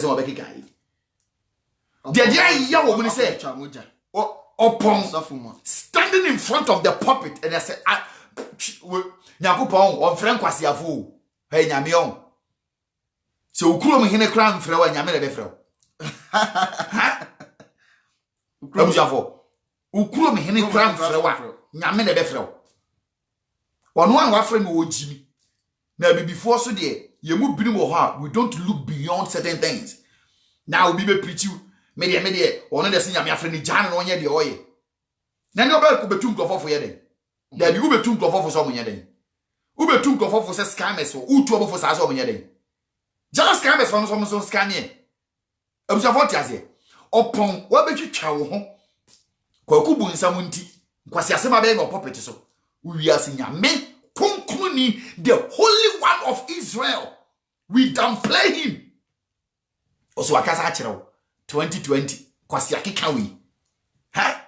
Election kakra mbekwa kwa kruma na election. Favor kakra bu benyama profama musika. Ego bubutom. Sikenti. These people, remember, they don't work. They are lazy people, most of them. And they move around. And because some people are simple-minded. That is why I'm saying that Christianity, people, is for intelligent people. It's not for whims. It's not for whims. It's not just that you just come weak and Christianity is not kababa. No! Christianity is for intelligent people. Huh? They say that the Jews looks for signs, isn't it? And the Greeks seeks for wisdom. But to us, Christ is both the power of God and the wisdom of God. So you don't operate in just one dimension. You operate in these two dimensions, power and wisdom. And wisdom, the Bible said, is supreme. It's the supreme. It's supreme.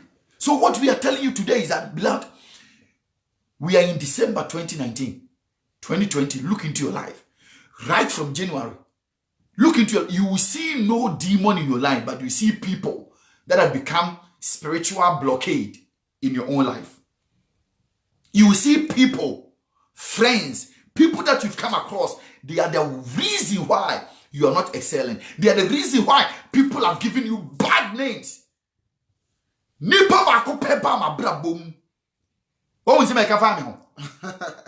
person. So be careful. The people that come. Apostle Trono, I see you. Apostle. Wait, Apostle Trono, I'll call you. One person entered your life. By the time the person left, you see what has happened to you. See, the friends we keep, they are either minuses, subtractions, divisions, or additions. Or multiplication. Either they take from you, that's the parasites, the vampires. They will take from you, or they will they will divide you. The Confucianists, they will confuse things around you. Anytime they come around you, confusion. They will divide. They will confuse your marriage. They will confuse your business. They will confuse everything because they will not give you the right advice. And there are people that will add to your life.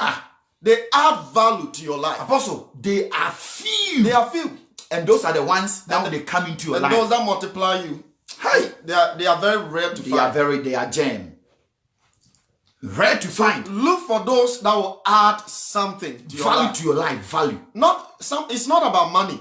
Sometimes the wisdom, the knowledge, the insight, the ideas that they bring, the prayers they pray for you, the love and the support, the encouragement, and the inspiration. They wish that you are there. Exactly. They wish well for you. Genuinely. And some people, when they come, they will multiply. When we talk about multiplication, you see, Jesus never gave Peter money. But the Bible said he told him, launch out into the deep for a great catch. And And after he did, he said, "I'll follow me and I'll make you fishers of men." He lifted him from one level, one dimension to a higher level. Because human beings are much more important than fishes. And after he followed Jesus for 3 years, 3.5 years, he transitioned from being a fisherman to being a fisher of men. Hallelujah. He multiplied his life. He multiplied his life. That is the kind of relationship that you will need. The story Apostle read from Exodus chapter 1. Yeah. He spoke about containment. Let us do something to contain. Contain them.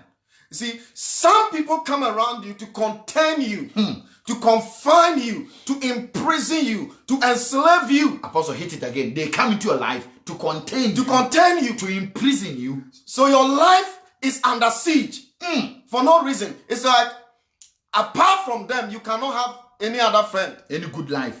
They are so possessive, obsessive, controlling, manipulative. These are the kind of people you have connected yourself with. And they are draining you, yet because of 2 cedis, 3 cedis, $1, £1, you don't want to cut off that kind of alliance.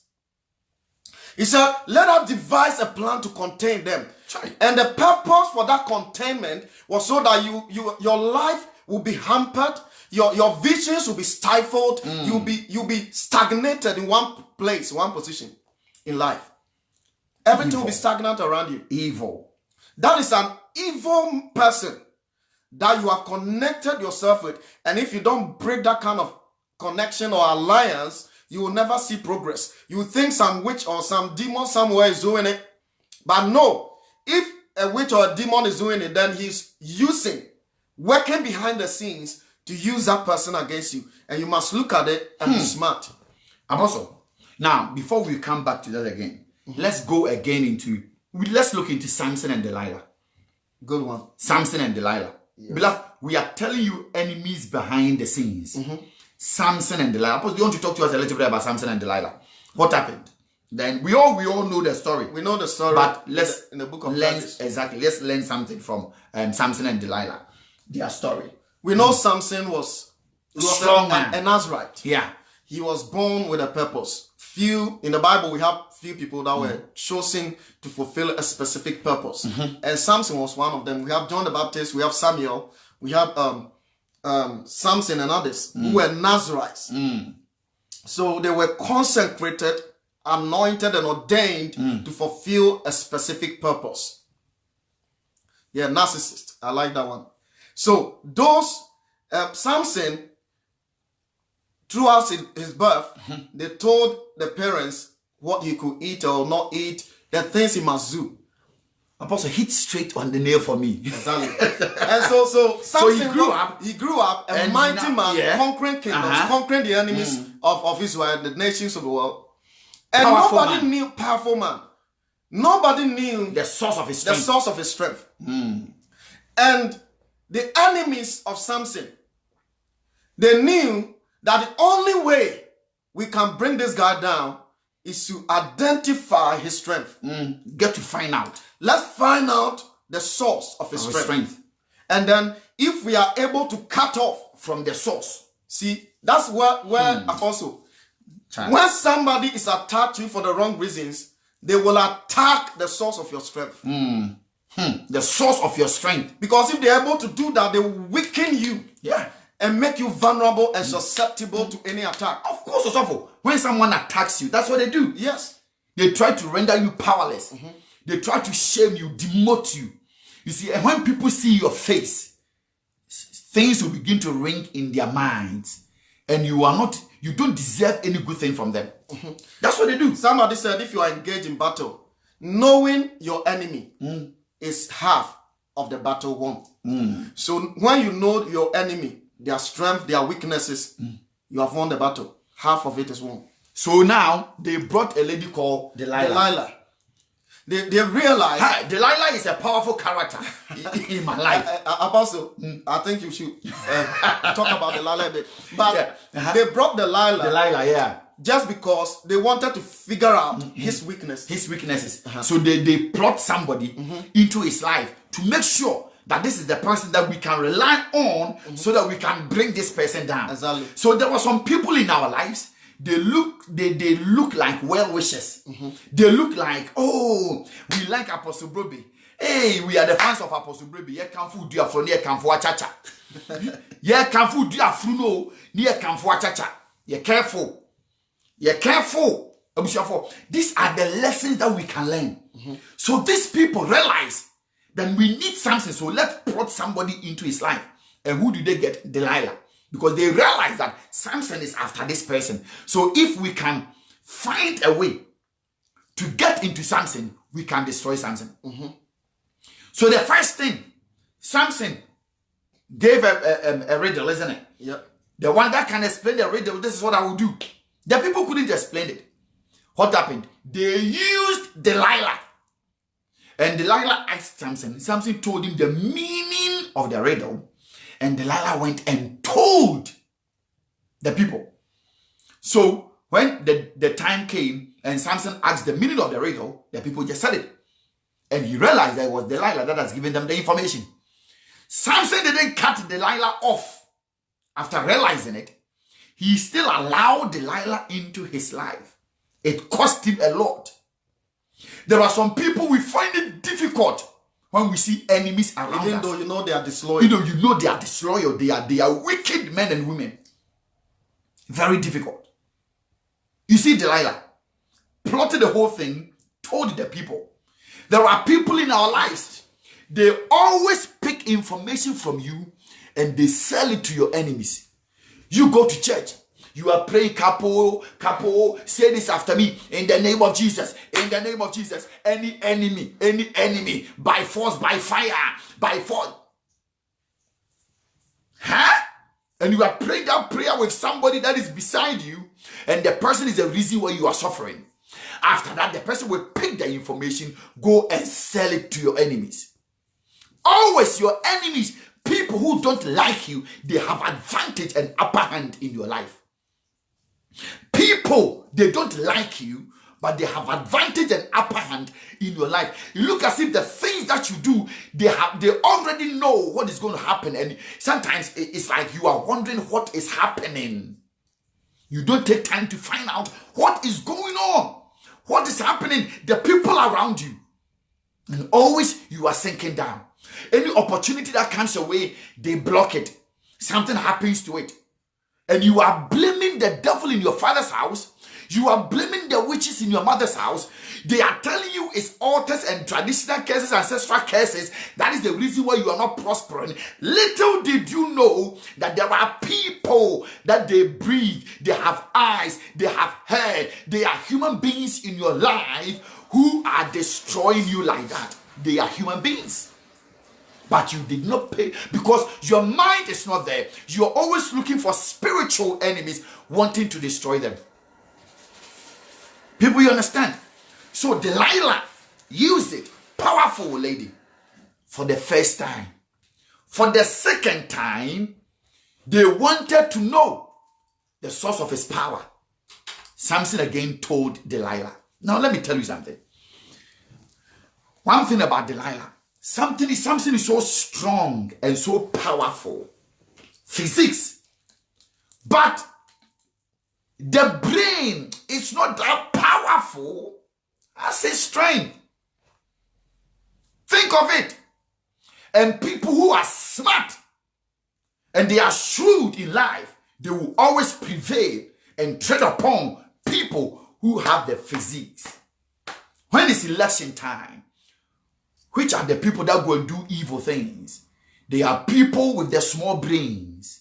Use their physiques. They'll go out there and do all kinds of nonsense. And the ones with the big brain will sit behind. Do you understand? So there are some of you, there are people, they have small brains that they have to develop their brains. They have to develop their thinking. They have to read. They have to make research. They have to sit down. Somebody will not come to you and say that, hey, this and this. They swallow information just like that. No assessment, no thinking. Why? Because they don't have the capacity to absorb and to understand. And sometimes that is why we are suffering. Samson suffered because I believe he did not do much of critical thinking. Somebody said, men have two brains. So Samson was weak, Apostle.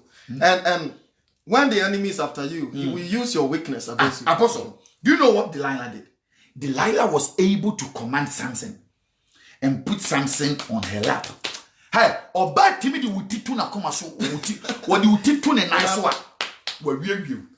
Or the Nesafi fan it. Was awful. Samson. Sure. Akwani what did say was able to kill a lion. He wasn't able to kill this very person. And the Bible says also, the Bible says that Delilah put Samson's head on her lap. Bam! As Samson did tell to Delilah now. So, a whole nothing Samraniakes.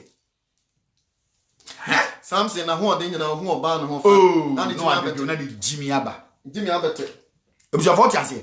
He was able to do that. In the heart of Delilah, she was a contractor. She has been contracted to bring you down. She was doing a job. She was doing a job. There are some of you, there are people in your lives that you call them friends, but they are contractors. They have been contracted, signed and paid for to destroy you. Be careful.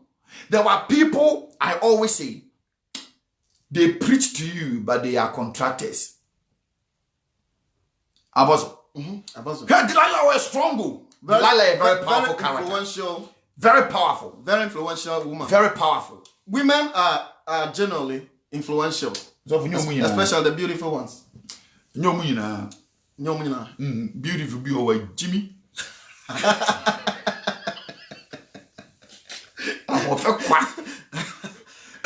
You're intelligent. Oh, who's a man? But women generally are very influential, very powerful, but they don't know their strength. And so sometimes, most of the time, they use it wrongly. Because if you look at history, you check the American history, for example, all the most powerful men in America that have been brought down, women. Apostle. It's always women. You see, the thing is very fascinating because if you look into the whole story, now how a mighty man was brought down. Not just Delilah figure as a woman, but what is behind it. You see, the time, the energy, systematic, step by step. She was patient because she had a job to do. But my question for you is, the people in your life, are they friends? Are people with an assignment? People that they have assignment, but you know nothing about it. And the assignment is to bring you down, to bring you low. To sell you out. so they are only around your person to know certain things about you, certain secrets about you, so that they will sell it for more profit. That is the only thing they are around you for. They are disloyal, very disloyal. Somebody said, loyalty attracts royalty. When someone is around you and they are loyal, like most of the people that are around kings and queens, every powerful leader that you see in the world, one thing they hate is disloyalty. So if they identify a disloyal person, however close you are, they will cut you off straight away. That's why when you go to many countries, when any leader is appointing Minister of Defense, Minister of Interior, people that are involved with security matters, they have to be people that they can trust very well. Because you give them that position today, you made them the Major General of your army or whoever, they will use that position to get rid of you.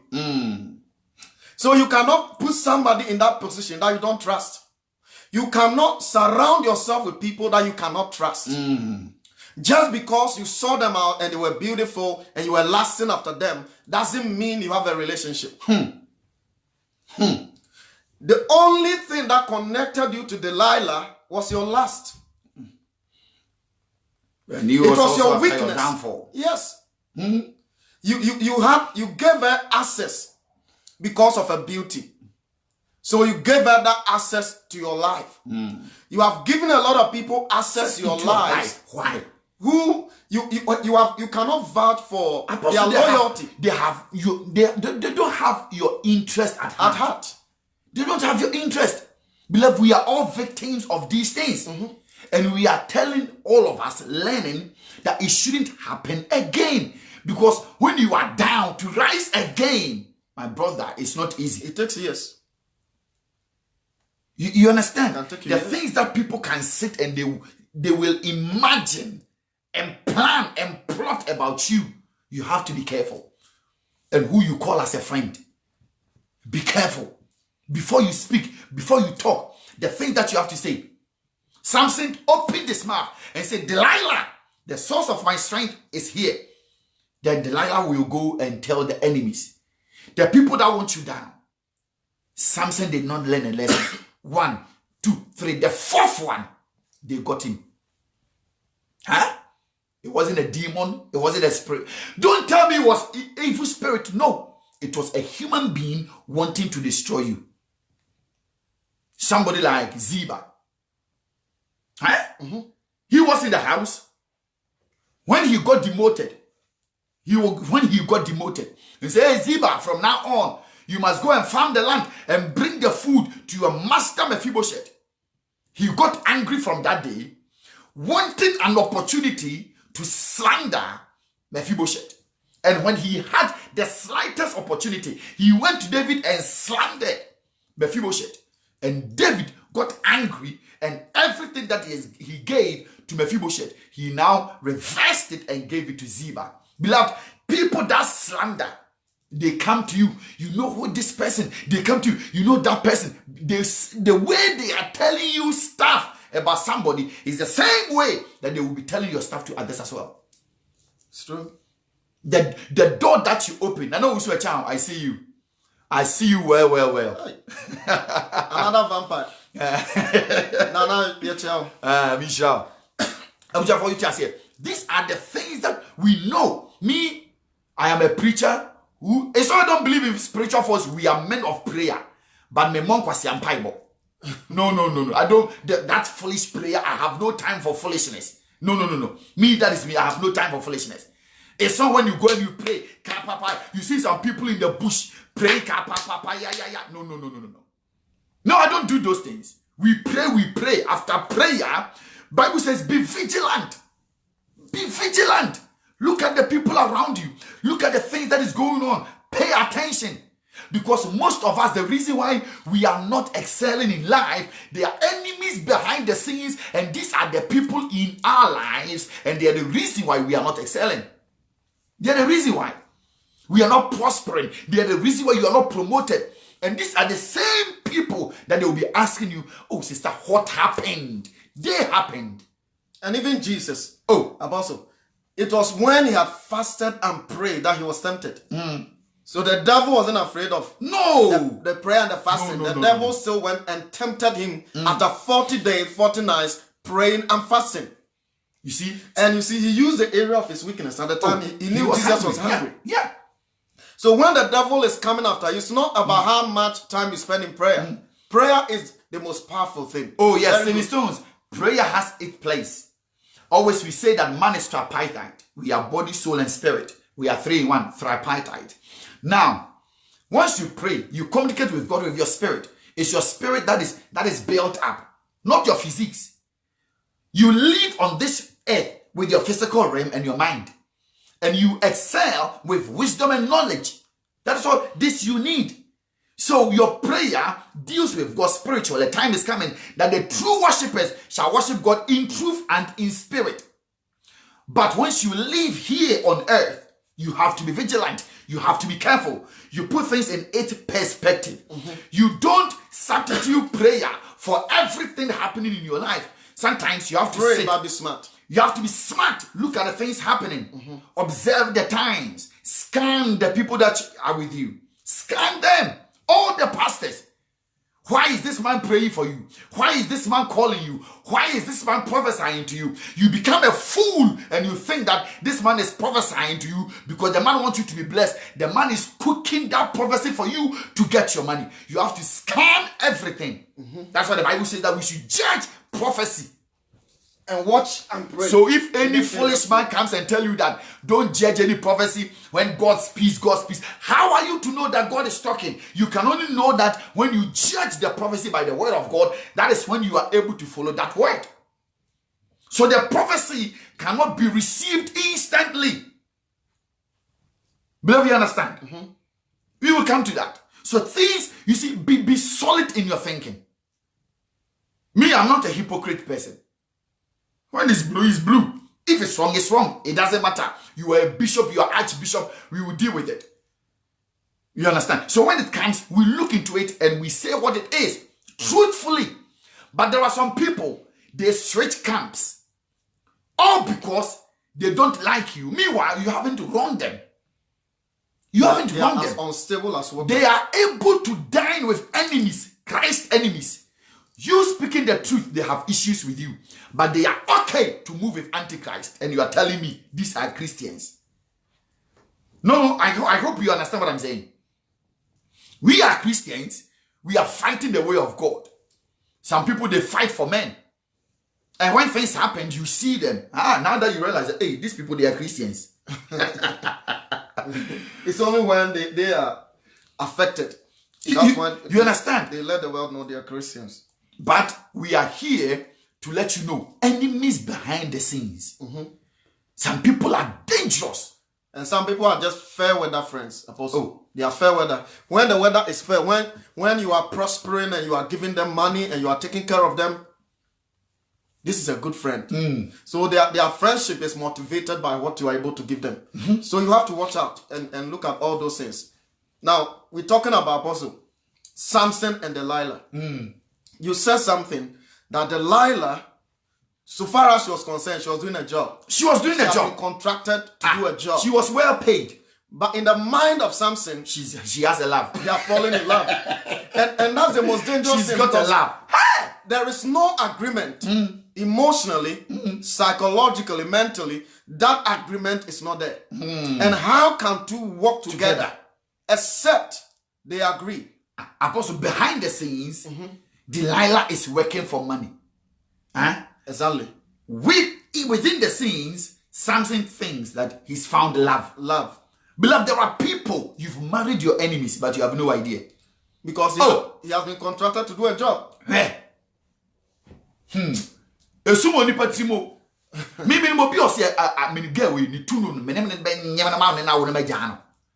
People can be diabolical. I'm a zone in Bible. And I will go a vampire. People can be diabolical. You see?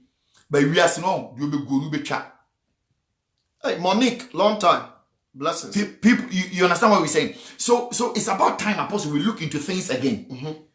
The way they've projected some things to us, that we look into the spirit. Everyday Christians, spirit. Where?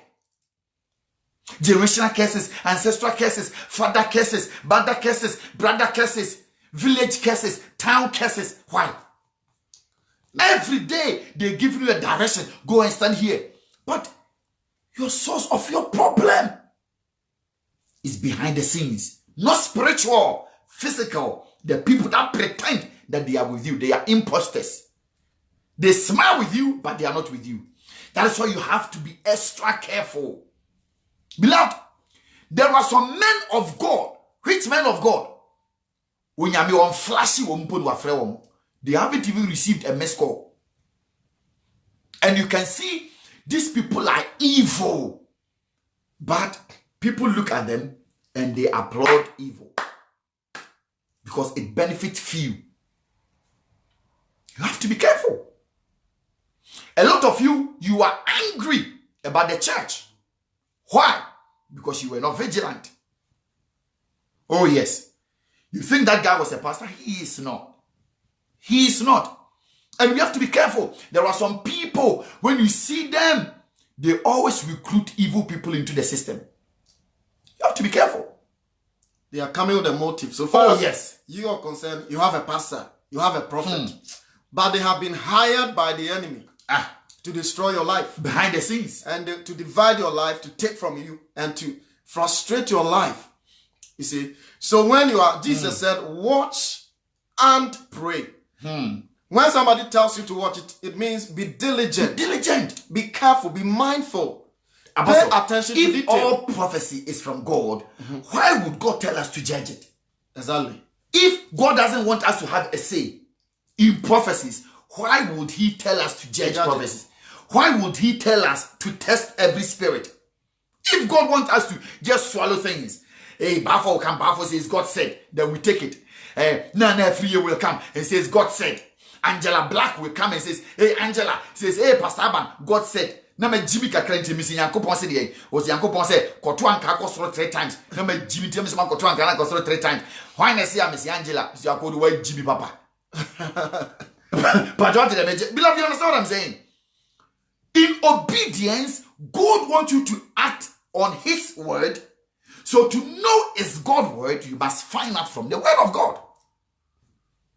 Beloved, you understand? So God wants you to do these things. And if you don't do it, you accept things because you deem them to be men of God, women of God. They are powerful. There are some people, they have been paid to make them seem they are wonderful. It's a job, like Delilah. It's a job. So these are the things that you see. But behind the scenes, they are working to make you bankrupt. They are working together. Some people will come, they will give testimonies. They will come and they will share wonderful testimonies that will appeal nice. It will appear nice. Attract you. And you say wonderful things. But behind the scenes, they are cooking stuff to bankrupt you. But you understand? These are the things that we should watch out. Enemies within us. Behind the scenes, what happened? Before they will come to you, they've written your story a long time ago. And they've acted their play. Everything has been done. A movie. The script has been written. And the person has been attached to you to make things happen. So far as they are concerned, they are doing a job, like Apostle said. And you are seriously in love. You are giving your all. You are giving the person your time, your energy, your resources. You are giving your all to the person because you are falling in love. So you are overlooking a lot of things. Even when you pick up certain things that makes you doubt the sincerity of the person. People share the program, please. You still overlook it. And the reason you are overlooking it is because you have already fallen in love with a person. Right. Now, you before you make a decision, set all decisions. Every decision you make in life has consequences. Every decision you make in life. Some decisions can set you aback. And a decision to befriend somebody, a decision to fall in love with somebody, it's a decision that you don't just make based on emotions alone. If you go into any friendship or relationship based on feelings, that feelings may be hurt in the near future. Because you have to be diligent. That's why we make informed decisions. You have to educate yourself about the person. Educate yourself. Inform yourself. At least get to know the person. And prayer is one way to know people. You can pray and discern. To know. Sometimes God does not reveal people to you only based on dreams and visions. No. After prayer, you will see certain physical things. Manifestations. Yeah, that you have to be careful. And sometimes because you haven't dreamt or seen a vision or you don't pay attention to it. And it happens to all of us. Yes. Because we are pastors, you want to have a dream before you know that it's true. And sometimes the devil also comes in your dream and show you things. So that's why you have to be careful. But the things that you see, that's why you must pay attention with. You know? Times of negative friends. We have the vampires that you've talked about. Yes. Vampires. And they can be emotional vampires. Economical vampires. You know, these are vampires. Emotional. They drain you. They are drainers. Emotionally, apostle. Emotionally. And there are parasitic friends. Hey, Apostle, let's say the emotional draining can make you mad, you know. When you can be extremely depressed by somebody's action because you're in love with a person and the person betrayed you and the person sold you out. That kind of draining, evil sellers, that kind of draining can depress you, Apostle. And you begin to talk. When you are walking alone, you are talking as if you are mad. Do you think what they want to do to you? They want you to lose your faculty. They want you to go mental. Serious. It's as serious as that. Yeah, that's what they want to do to you. But they have to find a way to do things. You know? So these are the things that we have to be careful. Emotional vampires. They drain you. They are draining you emotionally. Oh, yes. And some they are blackmailers, Apostle. Emotional blackmailers. See, they can cry. They are the topic for the program. Pretenders. Pretenders. They can pretend they love you and be very emotional. Oh, the way they will talk, the way they will cry sometimes and weep. And pretend that they are really in love. Oh, Samson, you are handsome. And look at your hair. Look at your chest. You know, your muscles, your 6 packs. They will say all manner of things.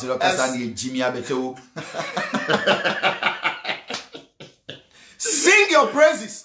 And because you have allowed that sycophant around you that you think is a loyal friend, they are now going to eventually drain you. Little by little, they are infiltrating and colonizing your emotions. So those kind of vampires are more dangerous. Than the witches in your family and all that. Yeah. That's why you must look into these things. People, you see, always I say, witches and wizards, there is nothing they can do to you. If you are a believer. If you are a believer and you do really believe. Because there are some people, they go to church, but they are not believers. They don't believe in the gospel, the salvation that is been entrusted unto you. Whosoever the Son of Man set free is free indeed. To me, if you like, take me to anywhere. I don't care. Some people will come. There are dimensional powers. There are, if your spirit is not to my level, beloved, there is no spirit that is to anybody level. you understand? It's the same Christ that we believe in. That's what we work. So that's what it is. But there are some people when they are in your life, they will drain you till you die. Drain you financially. They call it friends, but they are emotional blackmailers. Apostle, add this one to it. They're parasitic ones. They are not different from the vampires. The vampires. All of them are takers. They are taking. They will suck your blood, and they are sucking from you the most. They know your strength. They know the beauty around you. They know what satisfies you, what gives you joy, what brings happiness to you. And because they are around you and they know all those things, they will make sure they will confuse everything around you to make you unhappy. Because they are not happy themselves. Simple. Look at what Moshe did. Hey, CSF4. As I'm around now because some more brains, but they be more brains. Some more brains. They say that, but they don't use it. Oh no, they don't use vampires it. They don't use it, Apostle. They don't use it. I was shocked. Obey the video, you know. For what? Sir, I know you so reverse psychology. On the vampire. On the vampire. I was surprised to support you. So, and was psychic or turning around. Reverse psychology. Reverse psychology. You know, or catch them some vampires. Meanwhile, you are the one that is sucking and taking from them. People, on Monday, it will be fire. On Monday, we will look into it. Emotional blackmailers. And then we are see. Beloved, you see, pay attention to the people around you. The people you call friends. Hey, friends today, they say enemies tomorrow. And if they are indeed friends, maybe who dream you? So we'll be our friend who was suffer. No also know what disagreement. No offer all your question from. Say, also for bang who free we are say. Okun. Hey! Praising the Lord always. Praising the Lord. Meanwhile, Okun nipa. Medra. People, sometimes I wish people will understand what I am saying. Because sometimes some of the things, it shocks me. I mean, if you So you are, even if that you person know is what it your takes enemy. to kill. Yeah. To kill. Even if For you to were- have that mind, killing and wishing, say, the thought of it is even evil. that you are a Christian. No. No, to me, you are never born again.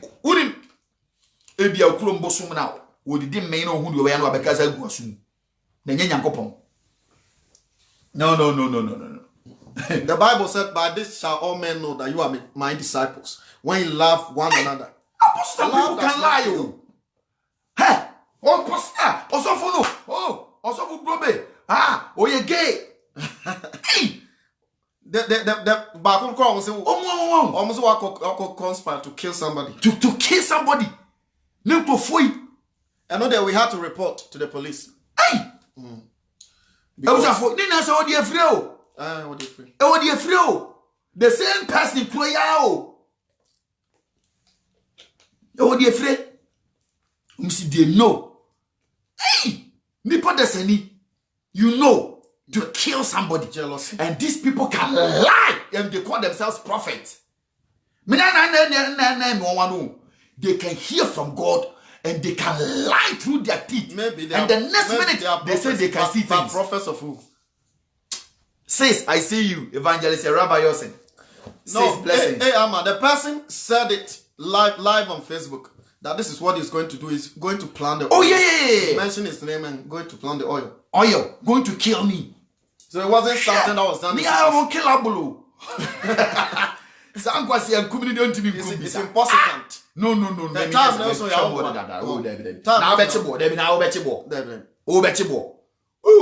you see, me, you can't scare me with that nonsense. Oh, they say, and no, my year on home. And you're back when you're and sound. Now I'm wondering, say, and you're much papa. And these are the people that they say they are prophets. Some are anointed. They are anointed. I'm going to make bomb pie crime and so to.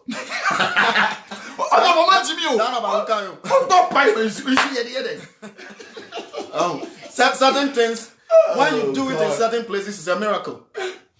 When you say it's going to rain and it rains, some parts of Ghana, it's a miracle.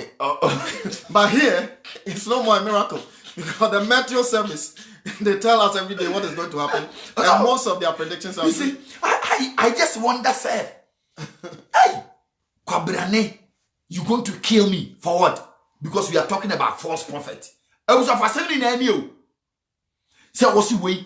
I said, what kind of boy? And the person knows that he is lying. He lied. And because of that, they want to kill you. And these are the people that we say we have them. They are doing the work of God. Which God? Yes. Peter prayed command the Tobias or the Tarek back. And you are with this God. And you want to go and kill somebody. That's why whenever they want to do no man call to David.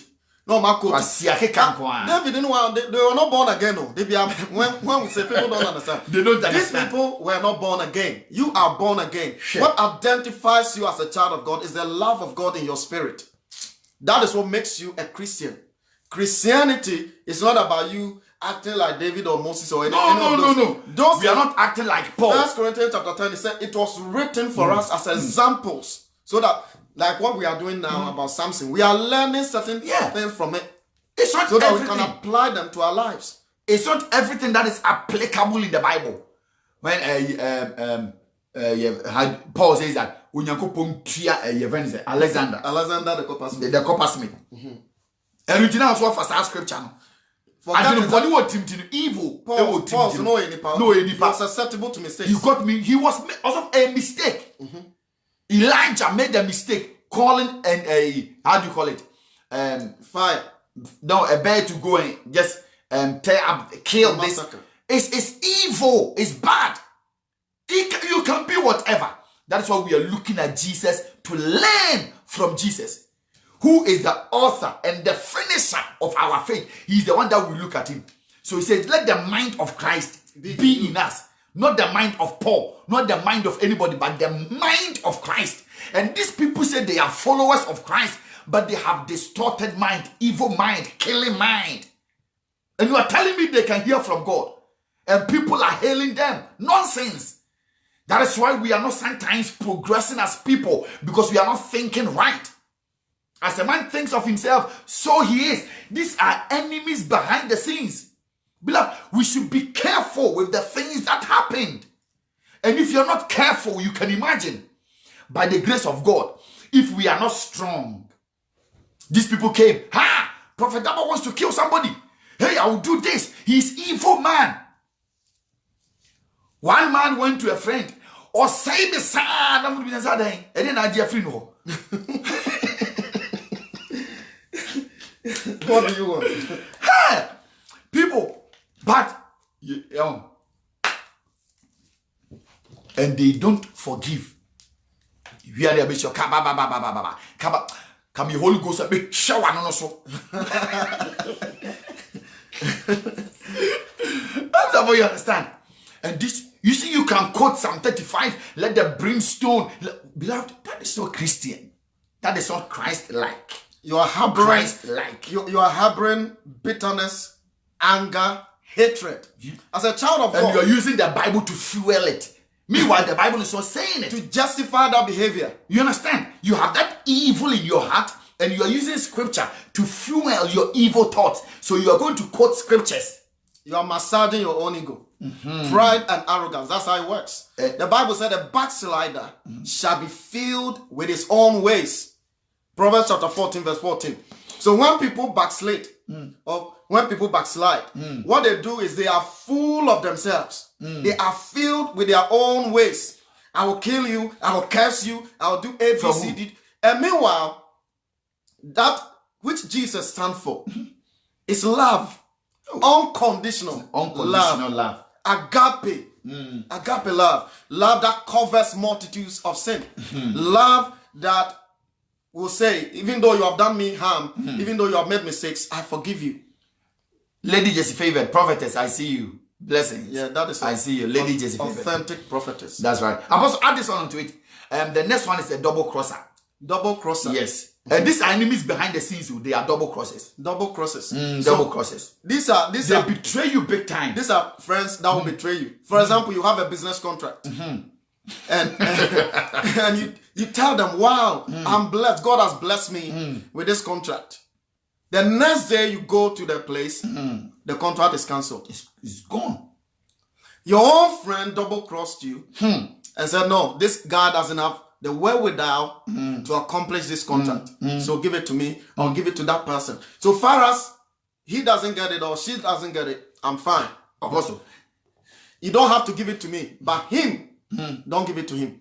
Oh, and you remember, and they are the people that you give them the idea, they will go and sell it out to somebody. And behind the scenes, they are the one fueling it. Doing business in somebody's name. Yep. And they are with you and you think they are nothing. They don't have anything. Anytime that you come with something, they double cross you. They are the double crosses in our lives. You meet a lovely man or woman, you want to marry them. All of a sudden, the man is looking at you 2x4, 2-3. He's seeing visions, 2020. The double crosser. The lady you call a friend double crossed you. Apostle. Called the man that is falling in love with you and said, I know you are a decent man. Man, you don't deserve this lady. She's my friend though. She's my friend, but I'm sorry. Please be careful. It happens to the women all the time. Sometimes they will their own friends double cross them. They will not say they are bad people. They say be careful. Be careful. Be careful. They have planted a seed in your mind. Of course. So if her own friend is telling me to be careful, then you will start now investigating. Why is she telling me to be careful? That seed of doubt can lead to you breaking up that friendship. The double crosses. And these are the people, we have them and they are with us. Apostle, the next one, the competitor. The competitors. So these are people that are... They are in your life. Yes, they are in your life. All these people we are talking about are in your life. They are competing with you. They want your status. They want your position. They want the money you have. They want the beauty you have. So it's like a competition. When they see you buy a car, you have to buy a car. They have to buy a new car. Even though they don't have the money, sometimes they have to borrow. But they are competing with you. Anytime you tell them about your success, Instead of them celebrating They with don't you, celebrate you. No. They have to compete. sometimes they will condemn you. Why not me? Because they are so self-consumed, so self-centered, and so they are egocentric. And so they will never celebrate you, competitors. They will never celebrate you. They don't celebrate. Let's add one more thing. Observe the interloper. These interlopers, they are overly involved in your life. Overly involved. Overly involved. They even want you to know when you make love with your wife. These people. Every detailed, overly involved. The interloper. So these interlopers, they want to know where have you been. They want to know every move in your life. For what purpose? And when they get much detail, they are that involved. Remember, when they live your life, they live with a lot of information, and that can harm you and that can destroy you. So you have to be careful. These are all people. They are human beings. They are not spirits. They are in our lives. They are very inquisitive. They want to know every move, the interlopers. They want to know every move of your life. So be careful with people like that. They will actually get angry when you don't. You don't even tell them. They get angry. They want to know every move. Oh, so you and your husband have sex and you didn't tell me. You didn't tell me. You were going on holiday. You didn't tell me. Hey, today, what style did your husband did? That's why you are smiling like that. And if you don't tell them a slightest information, they get angry, they get pissed off, they don't want to call you. If you call them, they don't pick up because they think they don't know. And these are the people that are in our lives. And we openly, because we don't want them to be offended. We don't want them to be offended. So we have to be careful. We have to be careful. So today we came to you with a simple message. Enemies behind the scenes. Some of you are crying. Some of you can't even walk out of your house. What happened? They are people. People. Me, I don't see demons. Hey, a man can prophesy. Somebody can come and say, hey, you don't know. There is a demon. I don't care about any. You see people. Spirit, you don't see them. But we live with human beings on this earth. Some are very wicked and they don't want your progress. These are the people, the things that we meet every day. But you see, my advice to Christians is this. When you finish praying, be vigilant physically. Assess people. All of us, you may not be a Christian. The people in your life, you are championing their cause. Pause and look at them again. If not, you'll be highly disappointed. You'll be highly disappointed. I gave this advice on this platform some time ago. I said that if somebody wants to be your friend and you want to introduce the person into your heart, you bring the person in your heart. First of all, test them. Bishop Clark testing. Share. Bishop title kwa. Apostle testing. They be my jenenye.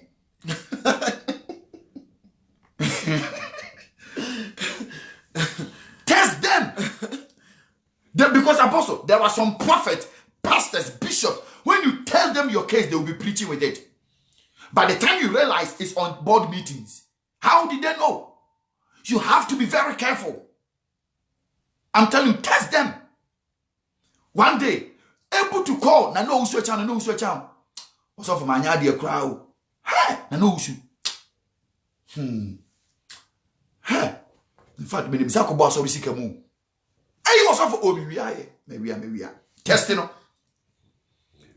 Oh, find a story that is not true and tell the person. After telling the person, are you not teaching people to lie? Oh no, lie. Shit. No, we are not teaching anybody to lie. Tell the person that something that the person, when the people hear, you'll be disgraced. Tell the person that, I slept with somebody. And like you're doing confession. And you're the only person I can trust. I want to tell you, you are my friend. Within 3 days, find a way to fight him. Never the boomfu. Hey. Oh yes.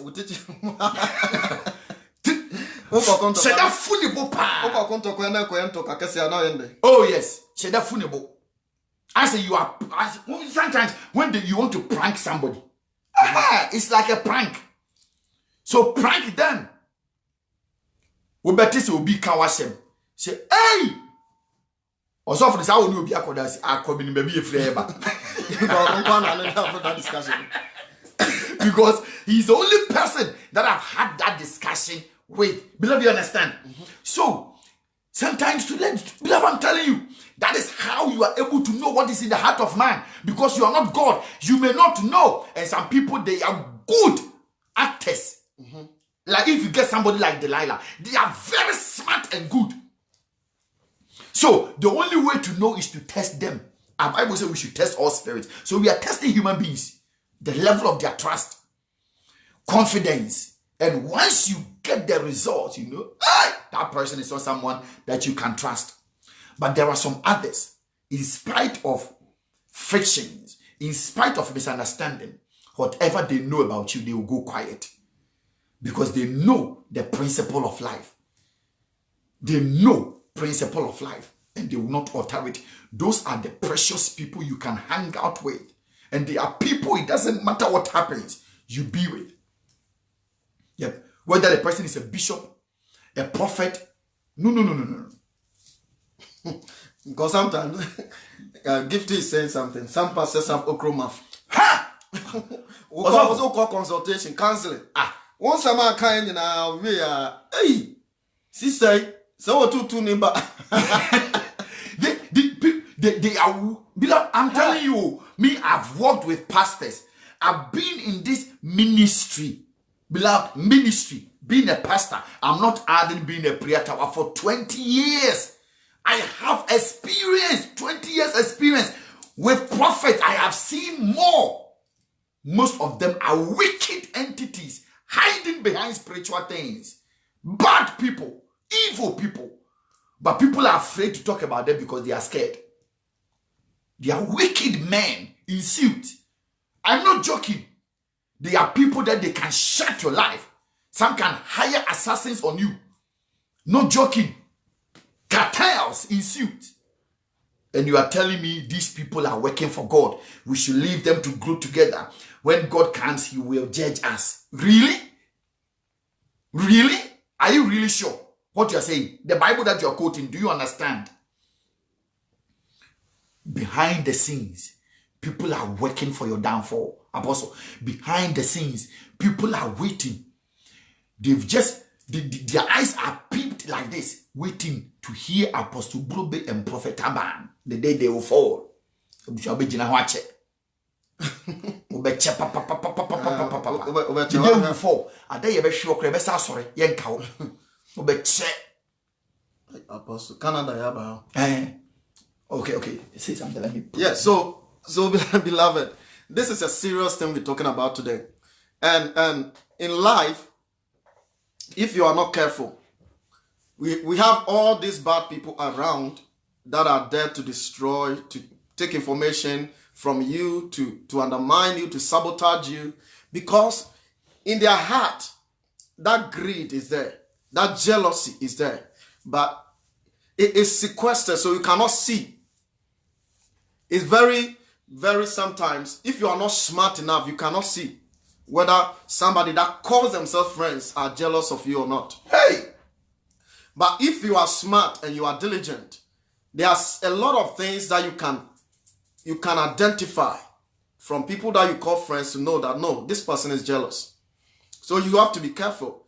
Befriend people, get to know people before you allow them. The Bible said, guard your heart with all diligence, for out of it comes out the issues of life. So you have to have that defense system, mechanism around you, that your heart is not accessible to just anybody. Your heart is not accessible just to anybody. Your heart is accessible to only those that you can trust genuinely, to only those that you know are loyal, because they are your friends so far as everything is cool. But the moment something happens, they are the same people that will betray you and tell you they never knew you. See, today we have not even talked about Jesus, Judas Iscariot. We have not even talked about Peter, how he related with Jesus. See, so far as Jesus was praying for the mother-in-law, so far as Jesus was directed him get into the deep for a great catch. So far as Jesus was feeding the thousands through Peter, he was fine, a fair weather friend. See, but the moment Jesus was arrested, when he needed a friend, when he needed him the most, the people that he sat and ate with, they were the same people that sold him out. They were the same people that said in the public, we never knew him. Peter said, this man, I never knew him. I may look like him, talk like him, I never knew him. See, so you are always going to have this kind of challenge. But make sure that in life, you are meeting all these people. Make an informed choice when it comes to relationships and friendships. Apostle, it's very serious. Very serious. If you're watching us right now and you haven't shared the program, please do so. Because all of us, sometimes we are going through pain. Sometimes, some of us, we cry, we shed tears. Not because of anything, but most times it's because of the people that are in our lives. And we are not vigilant enough to know that these are the reasons why you are where that you are. You haven't done anything wrong. They are just jealous of you. Just jealous. Just jealous. Share jealousy. And you don't know why they can be jealous of you. You may not, you think, what do you have? You have so much that probably you don't even pay attention to. And they are just jealous. So they will sit down and they will plan how to bring you down. And if you are not vigilant and smart, the Egyptian says that we have to devise a plan to contain them. Somebody wants to contain you, to contain somebody to make them stagnant. No progress. Be where you are. It is a plot not from spiritual enemies, but from physical human beings. They want to cripple you, bring you down so that you will not excel. In your weakness, they can use you. Oh yes, Apostle. When the Israelites became weak, economically, financially, they became slaves. And that's it. They forever remain their slave. So these are the things that we should be careful with. You yourself, the only one you can trust is yourself. Trust God and trust yourself. You may have so many acquaintances, but you may not have more than 3 friends in your life. No. Have to be careful professionally how you move with people. It's not everybody that will celebrate you. If you know people that really want your downfall, they want you to be destroyed. Look at how critical some people. Hey, we have evidence. What evidence? What do they have? And if you're not careful, they will bring you down and they'll make people believe that they are right. And they will shut you down. You're not able to do anything else. You can't think properly. You're not able to move on to another level. Why? Because there are some people in your life that you did not pay attention to. The things that you say to people, be careful. It will come back and haunt you if you don't have the right people. So be careful. The people around. Enemies behind the scenes. They are there controlling things. And when they come, and penifo can say, so I know anoma kokone. Or quite difficult who you no aba. And now for baby say why there are people like that. They will sit and conspire against you. They are sycophants. Oh yeah, destroy your life. Beloved, you know nothing about it. And that same person will come and ask what is going on, what is happening. Oh, I'm sorry that this is happening to you. Let me take you to my prophet. And they will even take you to a man of God. And the man of God will tell you, sister, what is happening? There are demons in the realms of the spirit. Mika, the realms of the spirit demon is the person that took you to that same prophet. And the prophet wasn't able to see that the one behind your downfall is the one that brought you to him. Beloved, the enemies behind the scenes, they've caused a lot of things to happen to some people. And you have to be careful. Yep. Apostle, Psalm 55 verse 12 to 14. You want to read that? Then let me go and have my tea. Psalm 55, 12. All right. Psalm 55. Psalm 55. Yes. Verse. Is that verse what? Oh, Gifty. They stab you in the back and they ask why you are bleeding. Yes. They know what they've done and they are asking you why. What happened? Oh, really? Really? Sister, let's fast. I'll fast with you. Be careful. These are not curses. So when I see people, in fact, I pity us sometimes. I'm not saying go and pray, but you go to some people, the way you look at them, you say, hey, we have a long way to go. Pretenders. Apostle, people come and sit on Facebook. Real pretenders. And most of them, you see, they have one caption. Prophetic elevation. Come, let me prophesy to you. Hey! Beloved, do you know what prophecy is? Come, let me prophesy to you. And people will be writing there, man of God, what is God saying about me? Really? Apostle. Yes, Psalm 55, then explain it. Verse 12. If an enemy were insulting me, yeah, I could endure it. If a foe were rising against me, I could hide. But it is you, a man like myself, my companion, my close friend, with whom I once enjoyed sweet fellowship at the house of God. We walked about among the worshippers. Wow. This is deep, and this is what we are talking about. You see, when you know a person is your enemy, you know them. You know these people don't like you. You know these people are enemies and they don't like you. They wish you evil. They are always saying things about you that are untrue because they are enemies. So they are not hiding. They are not hypocrites. They are not covering anything up because they are enemies. They don't like you. And they have revealed to you that they don't like you, that they are enemies. Now, if a person, he says, if an enemy were insulting me, I could endure.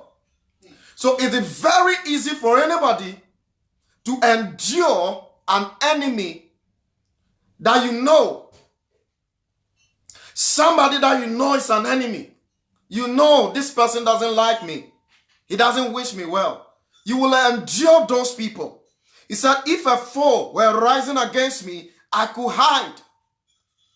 So when somebody is rising against you, maybe with a weapon to kill you, to hurt you, to destroy you, to do something horrible to you, you could hide because you know this is an enemy that is coming up against me.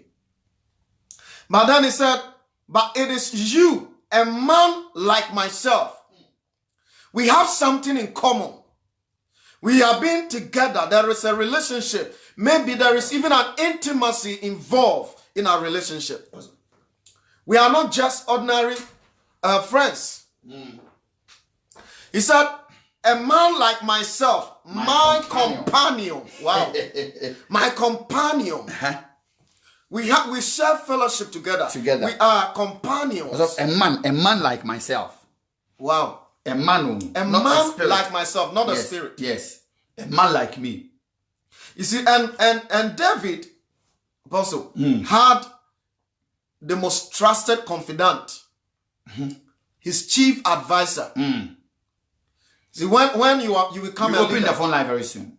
When you become a leader, you are appointing people to advise you. You appoint people that you can really trust. And you give them access, and you expose everything to them. Exactly. You don't hide nothing because you want them to give you the best of advice. Exactly. Now, if that man that has become a companion and a very close friend, yeah, and you even enjoy fellowship, you spend time together. When that I like that, we say we go to the house of God. We go to the house of God. Wow. We go to the house of God together. Hey! You see, the reason why maybe you trust the person is because you are in the same church. And you subscribe to the same faith. You are in the same prayer tower team.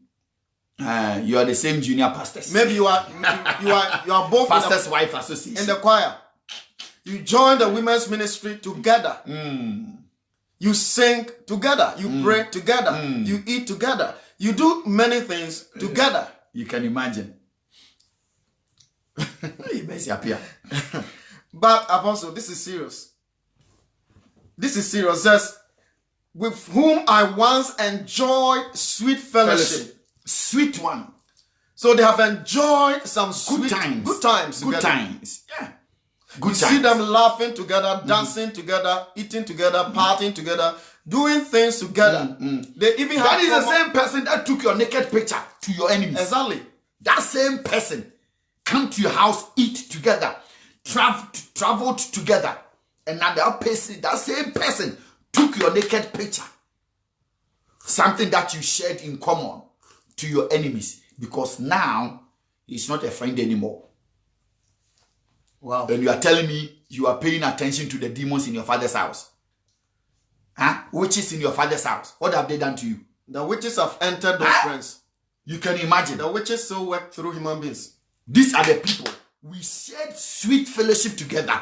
And we go to the house of God. Apostle, it says, if it was an enemy, I know what to do. If it was an enemy, I know. But you are a person that I respect, that I've come to know, that I trust, that we eat from the same bowl. And this is the same person that has turned his back on you. Not just his back, he's now become your chief enemy, your arch enemy, wanting to destroy you. The person will go at any length to bring you down. Those are the people we should pay attention to. This is what our Bible says. Absalom, when Tamar told him what his half-brother has done to her, Absalom went quiet for 2 years. People, you have no clue what is in the mind of people against you. They are gathering information. 2 years. 2 years. Quiet. 2 years of silence. 2 years of evil plotting. 2 years. Hey, people, 2 years. When people say, when something happens, we've already discussed that. I say, oh, sister, let's talk about it. He says, oh, no. There is nothing to talk about. It's okay. Let's leave it. Be careful. Let's leave them people. Let's leave it. Oh, there is nothing to talk about. Oh, it's okay. Oh, me, I don't have anything against you. Oh, no, me. Oh, no, it's all right. It's okay. What are friends for? Really? Then they are there. When something happens, they will go and pull a record of 5 years and they will play it to you. And you'll be thinking that, but I thought we've sorted it out. As far as the person is concerned, nothing has been sorted out. That is why you have to be careful. Very careful. Enemies behind the scenes, pretenders, enemies within your own, the small group of people that you have. Do you know how many enemies in churches? An elder can be an enemy to the bishop or to the apostles, to the prophet and to the pastor in charge. Elders sitting and having a meeting, plotting.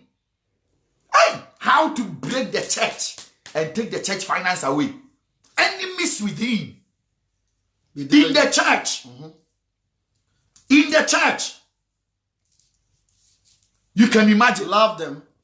Yeah, Pop John. 2 years. Be vigilant. In the church. Somebody wants to marry you. You introduce the person to the pastor. That is the end of it. Well, why? Because the pastor knows that you are a good payer in his church. When you leave, so they will tell you, sister, let's pray over it. Me, I don't want my daughter to marry to anybody. God will send you an angel. When I was praying, I saw this guy walking naked. God is telling me that if you marry this person, the guy will run mad. Very soon something will happen. So don't marry this person.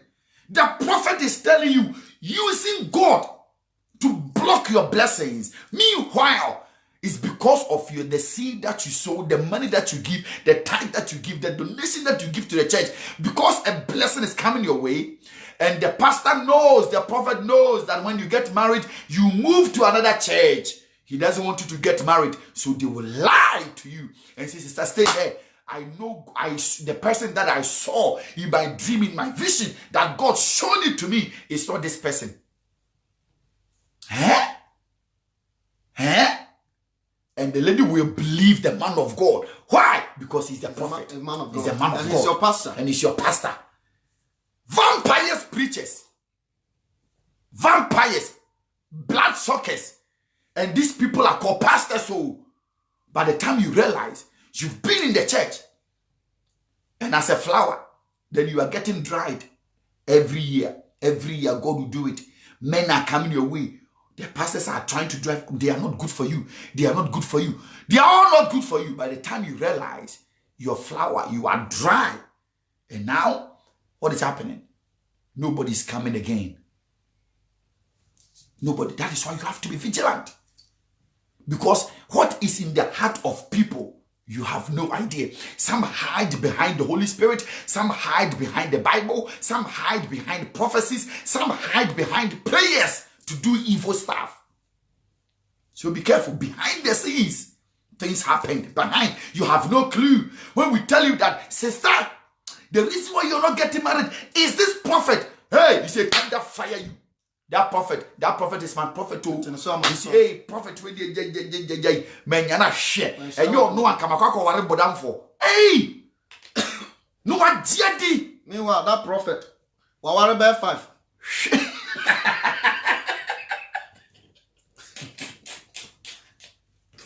One day, one said, the walk no. Who born dog? Now you will be staying there, and by the time you realize you are done in the church wife, and you are staying there. We are near your church mother. Church mother. Yeah, you become a mother of the church. Yeah, did you want to cry? Hey. What is the AMA saying? Sofu Kufa. AKA then something I don't understand. Hey, people, you understand? So we are educating ourselves. Mama Canada, I see you. We are educating ourselves. Bro, sister, be careful. Apostle, we are not telling you just because they are enemies, so begin to treat people anyhow. We are admonished to even love our enemies. But loving people, whether spiritual or physical, loving people doesn't mean you should befriend them. There's a difference between having a relationship and friendship with people and loving them. You don't have to give them access to your life when you know what does it mean to love your enemies? Exactly. Jesus, to love them is not to wish any evil for them. Jesus showed when us, they are naked, you clothe them. Yeah. He showed us how to relate with people. Jesus, he knew the motives of the Pharisees, of the Sadducees, and even the people that he was working with, the 12 disciples. That's right, yeah. So he brought 3 very close. The rest, the 12, and even the 72, some of them, he preached one message. And how many people left? About 60. Yeah. Disciples, they left him. Because you look at Naomi, Orpah and Ruth. They had a certain level of relationship. But when Naomi spoke, Orpah left. Ruth was loyal, and he followed her. Exactly. So you love people. It didn't mean that Naomi was not going to love her anymore. So love people, pray for them. If you have to give to them, give to them. But be mindful of the fact that if you give them access to the things that matter to you most, if you are to give them access, then you have to be careful of who they are or they represent. You don't just open your door to any stranger to come into your home. We are not ignorant of the devices of course, of the devil. So be careful. We should love everybody. We love everybody. We don't even pray for our enemies, as I always say. You just have to make sure if you see somebody that the person even doesn't like you and you can do good to you, do it. But that doesn't mean that you should open the heart for the person to come in and tell the person everything that you know. And all of a sudden, the person has become your confidant. And what? No. That's not what we are. That is what exactly we are saying. Yeah. So you can do good to everybody. But make sure, just make sure that you do the right things.